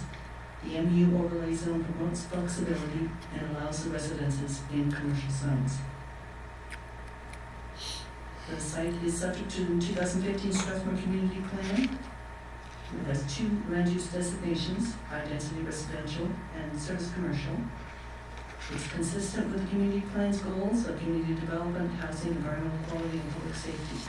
Also consistent with relevant goals of the Tulare County General Plan, including the housing element.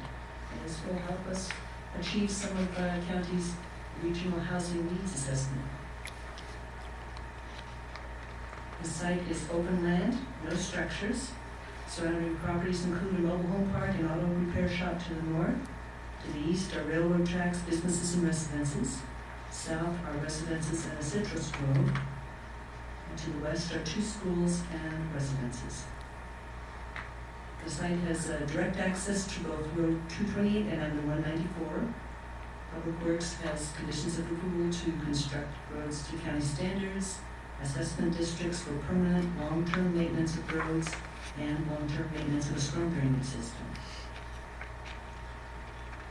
Site plan. The applicant requested 3 exceptions to the county subdivision ordinance. They proposed lot areas of about, most of the lots will be about 4,000 square feet rather than 6,000 square feet required for residential areas, residential lots being provided community water and sewer. They also propose a minimum lot width of 40 feet rather than 60 feet and a minimum lot depth of 95 feet rather than 150 feet for lots with areas less than 8,000 square feet. The exceptions do meet findings. There's several properties in the vicinity with similarly small lot widths and depths. Strathmore has a very low median income for the community plan, and the smaller lots will be more affordable and will promote smart growth. Public notice for the project was mailed to surrounding property owners within 300 feet. The notice was also published in the Sun Gazette for a 10-day public comment period. The farmer to the south came to our meeting last Wednesday with concerns about traffic and water. And the gentleman is in the audience today. No other comments were received. This ends staff's report. Do you have any questions for me or the developer? Just a comment, perhaps, and halfway a question. It just because 4,000 feet seems very small to me. Is that? Through the chair, I think since the subdivision code of this county was originally approved back in 1978, there's been drastic changes in the type of housing that's built in California. As far as I don't think our zoning code would allow 6-packs or brownstones or anything even remotely similar to smart growth principles of not having big yards or anything else like that. So the exceptions definitely are well made here for under smart growth principles, and having worked across the state of California for developers, You know, with six packs and everything else, I mean, you can get down to 3,000 and lower as far as the square footage. And I think the smart growth principles would get us even lower than that if we really could get there. Question here. Yeah. And when we open the testimony, I'd like to have the developer then Of course. to tell us what size homes and stuff they expect to build on this. Okay. Are there any more questions for staff? How is this minor if it doubled in size? Well, the nature of the project itself doesn't change that dramatically, and we didn't want to necessarily go through a full process as far as full review of the subdivision itself, since it's basically the same place. It's just more lots. Okay. Okay. All right, no more questions for staff then. At this time, I will open the public hearing. Okay. Okay, so who's who? I'm Cliff Rock. Okay. I'm with D.R. Horton. Okay, and I'm willing to let you go first if you want. That way you can rebut. yeah. Go ahead, then I'll... Maybe if you speak, you can answer some of my questions. Okay, we'll do that. Cliff Rock, D.R. Horton, 419 West Murray in Visalia. And we've appreciated being able to work with staff and try to resurrect this project. I think it's there's been an attempt to be a project for a few times over the last 10 or 15 years. So we'll see if we have success this time. Your concern about the size of the lots, we'll still be putting 1,200 to 1,800 square foot homes on these lots. So they can accommodate decent sized homes. Single story or What's that? single story? Single and double. Yeah. Mostly single. And through the chair, if you could discuss D.R. Horton's model as far as what you're trying to achieve in Tulare County along those same lines as far as the affordability. Right. Yeah, we have developed mostly in the cities, but now we're starting to look out into the unincorporated areas, into the communities like Strathmore, Pixley, places that really do need to have housing and hopefully affordable housing. The challenge is, of course, infrastructure, because the county and the unincorporated communities don't necessarily have the infrastructure that we need. Strathmore, of course, is in the Strathmore PUD, and they do have sewer capacity, and they do have a treatment plant, so that's great. That's real helpful. The water will be the challenge, so that's what we're working on right now. And we have Quadenoff looking at QK, looking at what it would take to drill a well to the standards that we would need for a subdivision like this. And I'm talking with Dennis Keller as well, and Mike Hagman with Linmore Irrigation District, because they're interested in providing surface water. So just recently I've retained Baker Manick and Jensen, who are water law specialists, and they'll try to see if they can pull these parties together and figure out what the agreements are that need to happen. And so we're trying to get a handle on what's the timing, what's the cost to make all of this happen. Obviously the goal is to be affordable, so that's sort of the scary part, is how expensive will this be to solve the infrastructure issue with water.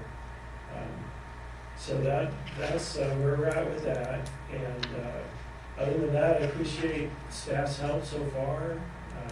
We're pushing forward. It's still in feasibility. We haven't figured out, does this work yet financially for us, but we're spending money on it and time, and we'll just see if it works out. So the water, is it a quality issue or quantity? And it's if mostly quality. Quality, yeah, because the PUD doesn't have the water supply that we need, but there are nitrates also. So, so in my conversations, I don't know how much in the weeds you want me to get, but in my conversations with Dennis Keller, he's saying that, of course, we need to provide additional water supply because they don't have the water supply that they need for an 80-lot subdivision. And we'll need to treat it.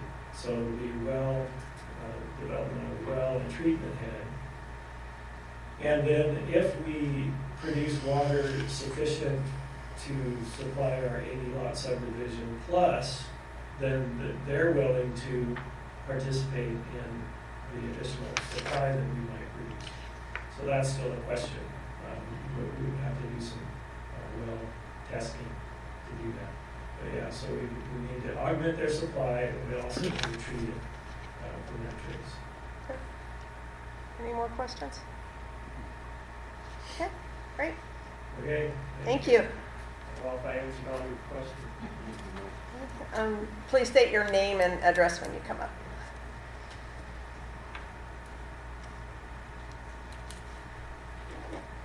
Hi, my name is Brad Spring, and my family owns the property on the southeast corner of this development. And we have environmental concerns. We've been living on this property. It's a 20-acre orange grove that my parents have, used for income for 55 years now. And now they're talking about a minor change, and they're going from 40-some lots to 80 lots. The 40 was approved in 2006, prior to the Harmony Magnet Academy being built across the street. And one of the main concerns we have is traffic. With the school there, well, we have Strathmore High School and adjoining the new Harmony Magnet Academy. We have a couple of periods a day where we can get out of our driveway. This traffic is blocked at both ends. People trying to access Road 228 and access Orangeville. So, we've got that. Now you're talking about 80 more residences, and the study says 700 and some more trips estimated. That's a lot of traffic for two rural roads. It's already impacted us. The county has come by and measured our setback and is making us remove 63 trees, which is 3/4 of an acre of trees, because of the increased traffic. The road, Avenue 194 can't take much more traffic if it's not widened considerably, and you might have to look at traffic control on Orangeville to allow people to go to the east. Just farming in general is getting difficult. We're spraying twice as much as we did 10, 15 years ago because of environmental concerns with the citrus greening disease, with fungicides, so we can ship fruit to the Middle East and the Orient. So we've got that to be concerned with. The study says everybody has to sign the right to farm disclosure. I'm a realtor. I've been a part of hundreds of these disclosures. That disclosure does not preclude anybody from suing us if something should happen. We run wind machines during the winter time all night long. That's going to upset people. We have to maintain records now on any animal that goes on our property because they're worried about feces. People, animals, horses, we're supposed to document every time an animal goes on our property now, which is, ridiculous. But now we're going to have 80-some homes across the street. I'm sure that, 95% of them are gonna have children. And boy, there's an orange grove right there that we can go play in. We're concerned about that. Like I say, we've been on the property for 55 years now. And now we've got 80-some lots of lower income development going in across the street. Economically, you might look at, hey, we've got potential, we've got 20 acres, Horton could build another 160 where we are. The 80 is going to increase the population of Strathmore by 10%, which includes the schools and everything else. There isn't enough water for the spud to go into our property. So what's going to happen? It's getting more difficult to farm. And our water issue, when I was a kid, I could uncap a well that was in our driveway, and I could look in and see the reflection of my face. Now the water table's at 150 feet. We've got thousands of acres of newly planted citrus with newly drilled wells to the east in Fraser Valley, where our aquifer originates. And the future of our water table is in jeopardy.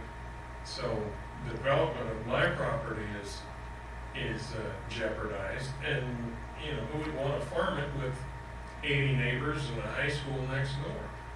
So we're looking at a monetary deficit there. So we're not in favor of it, but wanted to let you know what we are facing with this kind of a development. At the time that was the original zoning was changed, the original family was still kind of involved, and we wanted to go along with the program, but this is a little bit beyond the scope that we had imagined. We're going to have 16 houses right directly across the street from my mother's house, and we've had one for the last 55 years. Do you have any questions for Mr. Spring? Okay. All right. Thank you. Is there anybody else who would like to speak? That's it? Okay. Through the chair, did D.R. Horton have a response to any of these comments? Is there anything that you would like to say in response? I appreciate his concern. I have oranges too. I'm not sure I'd want a subdivision across the street from me, but it's zoned, allows it, and we're interested in providing homes, and hopefully we'll be in Strathmore and we approve the project. One thing that everyone will have to deal with as we're going forward is the Sustainable Groundwater Management Act, and that's probably going to at some point have an impact on how we handle the water supply, because we have to figure out how to recharge the groundwater basin. And we're all going to have to work on that and provide solutions for that. So I appreciate his comments, and still like to do the subdivision. Thank you. Okay, thank you. Obviously, I can sympathize with Mr. Sprague in the situation there, his location, but it's a mixed blessing. And virtually in town, they've got the academy that was brought there. You can't expect this not to be developed, I don't think. It actually is zoned and actually has a map on it already. So that part isn't necessarily a surprise. I can see we're having citrus right across the street from 80 homes. You might have quite a few people showing up picking fruit for lunch, for their lunchbox. But possibly the developers can build them a fence that would keep people from coming in. That would be my only comment on that. Otherwise, I don't have any other issues with the project. I think the need for affordable housing, and we all know you can't just put that anywhere. This seems like a place where the need is even greater than most places. And I got to think that, and I realize, I mean, this happened in Orange County. I saw it. Every single orange tree is gone. But I think this is worth a shot, and to provide this kind of housing. Well, through the chair, can we close the public hearing? Yeah, so we're going to close the public hearing and go to comments. Any more comments? So, sorry. So I'd like to respond, not so much to the comments, but to the need for housing in this county. As we stated last year, we are probably net 90 units last year in total.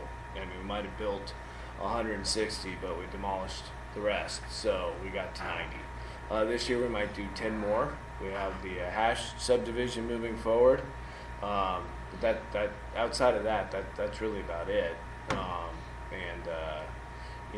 There's no other subdividers coming forth in this county, and we've worked with D.R. Horton quite extensively to try to get their interest in some of these communities. And because of the infrastructure shortfalls in pretty much every one of our communities, this is one of the only meaningful projects in the county, and it's just unfortunate that we weren't able to keep this map. Why is this minor? We weren't able to keep this map alive legally, and so we were before you trying to move this forward. Yeah, there's more lots involved. CEQA's covered now by the community plans environmental document as well that changed the zoning. So density-wise, we can go much denser with the mixed-use overlays and the zoning than we could previously. So but to limit it to the 80 units, I think we're still within the original in negative deck, and we did our own traffic analysis to make sure that it did fall under the 100 trips at peak that the general plan requires a traffic study under. So traffic-wise, no additional studies are necessary.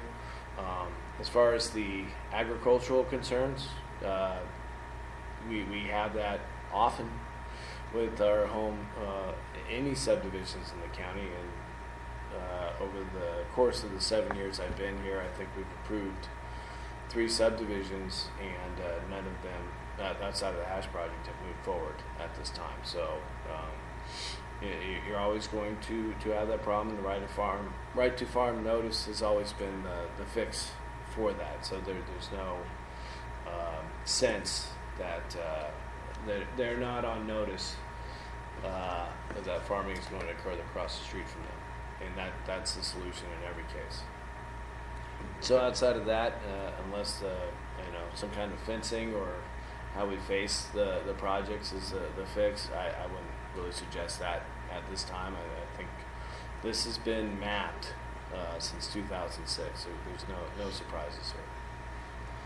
So I had a comment that I know that we're working on, approving a minor change to a map, but and tell me if I'm not allowed to make this comment, but I'm hoping that D.R. Horton reps have heard the neighbors' concerns and may, as good neighbors, continue a dialogue with them on perhaps fencing or something else. But that is not something that we would address here, so hopefully you will continue that, and we will look at the map issue.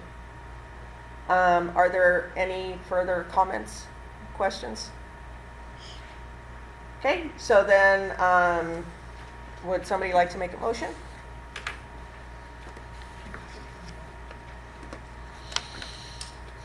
I'd like to make a motion to approve a categorical exemption consistent with the California Environmental Quality Act, CEQA, and the state CEQA guidelines pursuant to Title 14 California Code regulations, and conditionally approve minor revision TSM 19-002 to tentative subdivision map TSM 773. Roll call. I'll second. Oh, you're sorry. I'm getting ahead of myself. All right, second? Yes, And I'll seconded? second. Okay, so seconded, now roll call. McElroy, Yes. Elliott, Yes. Diaz, Yes. Aguirre. Yes. Okay. This is a long way from being a done deal because I was involved in this several years ago and water was the issue then too. Yeah. Well, and I could address this further in the director's report. So we need to bring our two commissioners back in. Right. Okay. You get them? Okay. Aaron, did you count the 5 TPs in the housing? Hand it back. No. We're not that desperate yet. Okay, Gavin Newsom hasn't come down here yet. Well, he's going to bring his friends to stay in them, no? We just had, With a private concert. that one's Tatum. What's that movie star Tatum? Channing Channing Tatum. Tatum. Yeah, he was just in Three Rivers, camping in his van with his daughter. Wow. On the street? On the side of 198. Yeah, he probably wasn't in an authorized campsite. Did you get an autograph? No, I just heard he was there. They don't want to be bothered. Somebody took a picture of him and his back was turned. Okay. Yes. We're in director's report. Yeah. Thank you, Maria. Yep.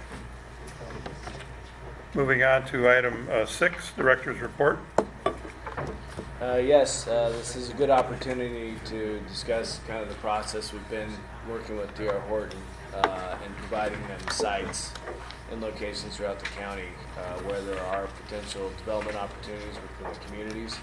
And like I said, this is the only one they've stuck on so far. So we're going to do what we can to make it happen. We've even had a meeting with Dennis Keller and Mr. Hagman because I am involved with both of them on the technical advisory committee for the East Cahuilla Sigma Group, and I knew this project would be something that Mr. Hagman would be willing to give surface water to, but that doesn't necessarily mean that Spud could provide water to the project. And the issue is really that the canal needs cleaning, so they can't guarantee water.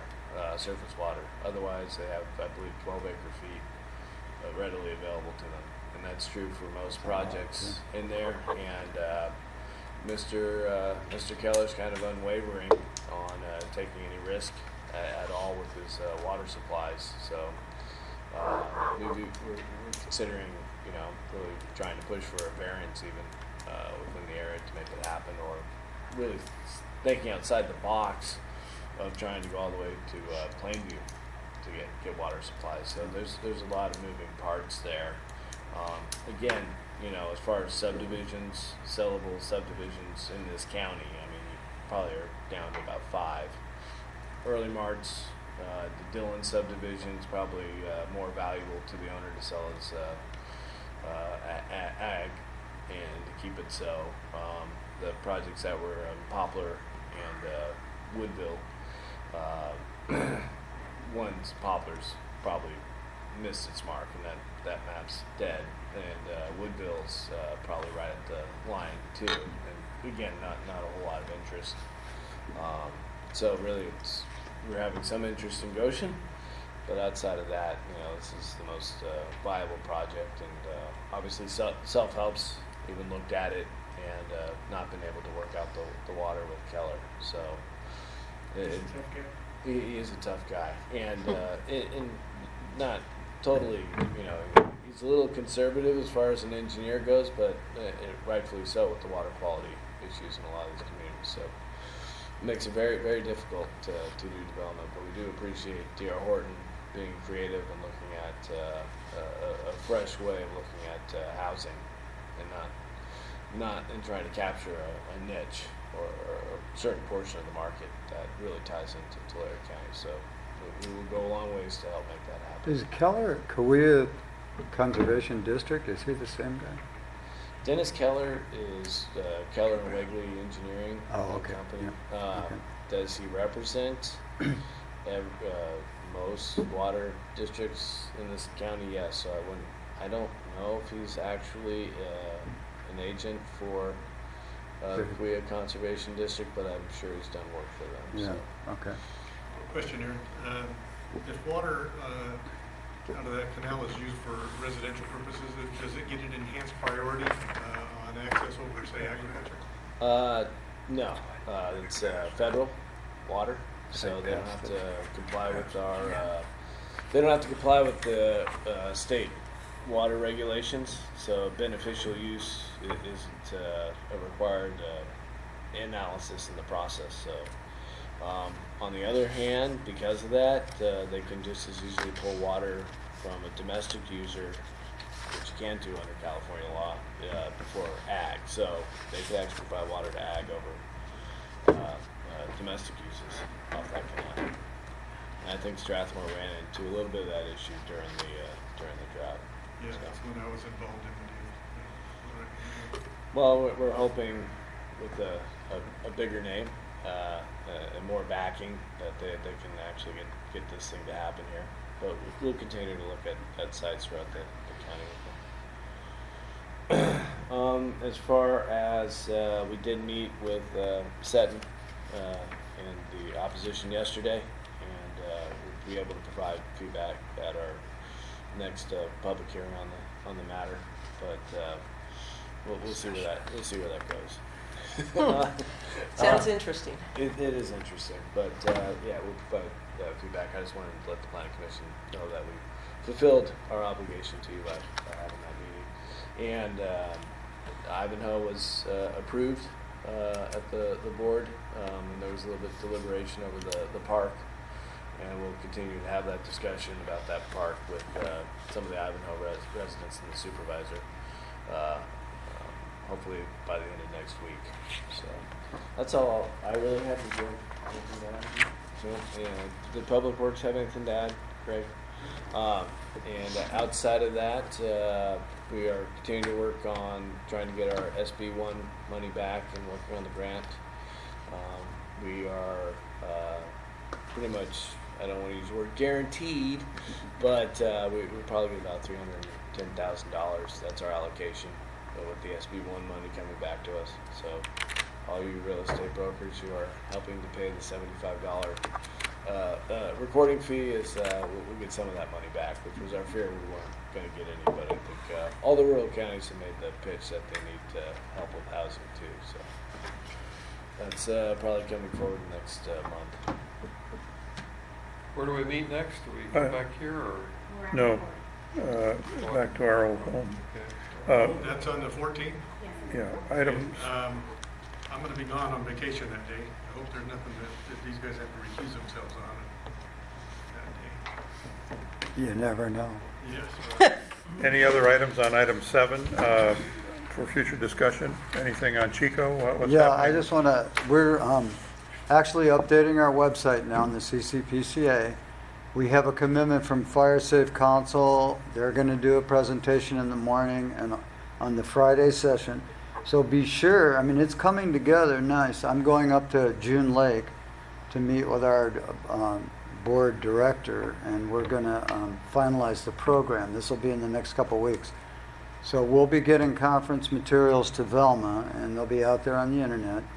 And this is shaping up as a really good conference. There's a lot of interest now. A lot of things have happened in terms of building standards and planning in terms of fire safe. And we're also going to look at the State Water Project too while we're in Chico. So I urge all our commissioners to participate. The first thing you got to do is reserve a room and try to get the Diamond Hotel. I'm trying to book a backup for the Marriott there, the Courtyard. And we're going to have a good response to this as soon as we put the materials out. There's a lot of counties, especially the northern ones that, you know, really perceive a fire danger are in these areas designated by CAL FIRE. So we're all going to learn about that, and we're going to do fire and water. And it's a great place to have a conference. We've checked that out, and so I'll have more soon. Maybe at the next meeting I'll have an update on that too. Is it like a 4-hour drive? from Dinuba? Five. Five? It's a little more because you got to go past Sacramento, but it's not that far, so it's, You'd be surprised. yeah. Back on 5 hours. Well, if you get stuck in Sacramento traffic, 5 hours. yeah, Yeah. I'd say I live 5 in hours. Chico, I know. Yeah. So I'm going to adjourn the meeting today, and we will reconvene on August 14th, 2019, at 9 o'clock a.m. in our regular Board of Supervisors chambers. Meeting is adjourned. God, back to our old home. Yeah, with fancy new gear. This chair's comfortable, though. I'd like to bring it. Try and put it under your desk. So, That Three Rivers bunch, they're relentless. I did. you got a couple of these. Maria's the new bill. Sometimes I say things that. We might have to have cookies at the next one, because we're going home. Yeah, no, I had in mind when once we got back to the place. Yeah, that sounds like a great homecoming party. Huh? Your questions are good. Let me know what I can do. Most part. Give me something to bring, too, that goes with cookies or something. Coffee. That's not a bad idea. Chocolate. Yeah. Hot Well, chocolate. let me think about that a little. Yeah. That sounds good. Maybe I'll bring something from Reimer's. Oh, ice cream. Ice cream and cookies? Oh, my God. Yes. Are you mentoring? That would be a party. Ice cream. Vilma might like ice cream, right? From Reimer. Mentoring and. Ice cream and more cookies. Yeah. Yeah. I mentor you, I tell you that. I saw. Watch Matt and then go.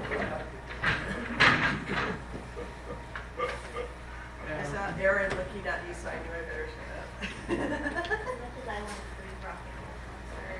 No. Well, I tell you, That I probably should. The Neville brothers are one of my best favorites. That was even better. But you said joke, so I'm. Yeah. You know who the Neville brothers Yeah. Yeah. I did say joke, right? Yeah. Okay, good. That's why I was like. I can't remember his first name, he just passed away. That's Art Neville, the father. It's Art Neville, the father. Neville, she's one of the anchors on the weekend. But Art Neville, the father. He was called Papa Funk. And, but Aaron is the lead singer. He was the guy with, He's his son. and their famous song was Yellow Moon. And, They got a lot of this stuff.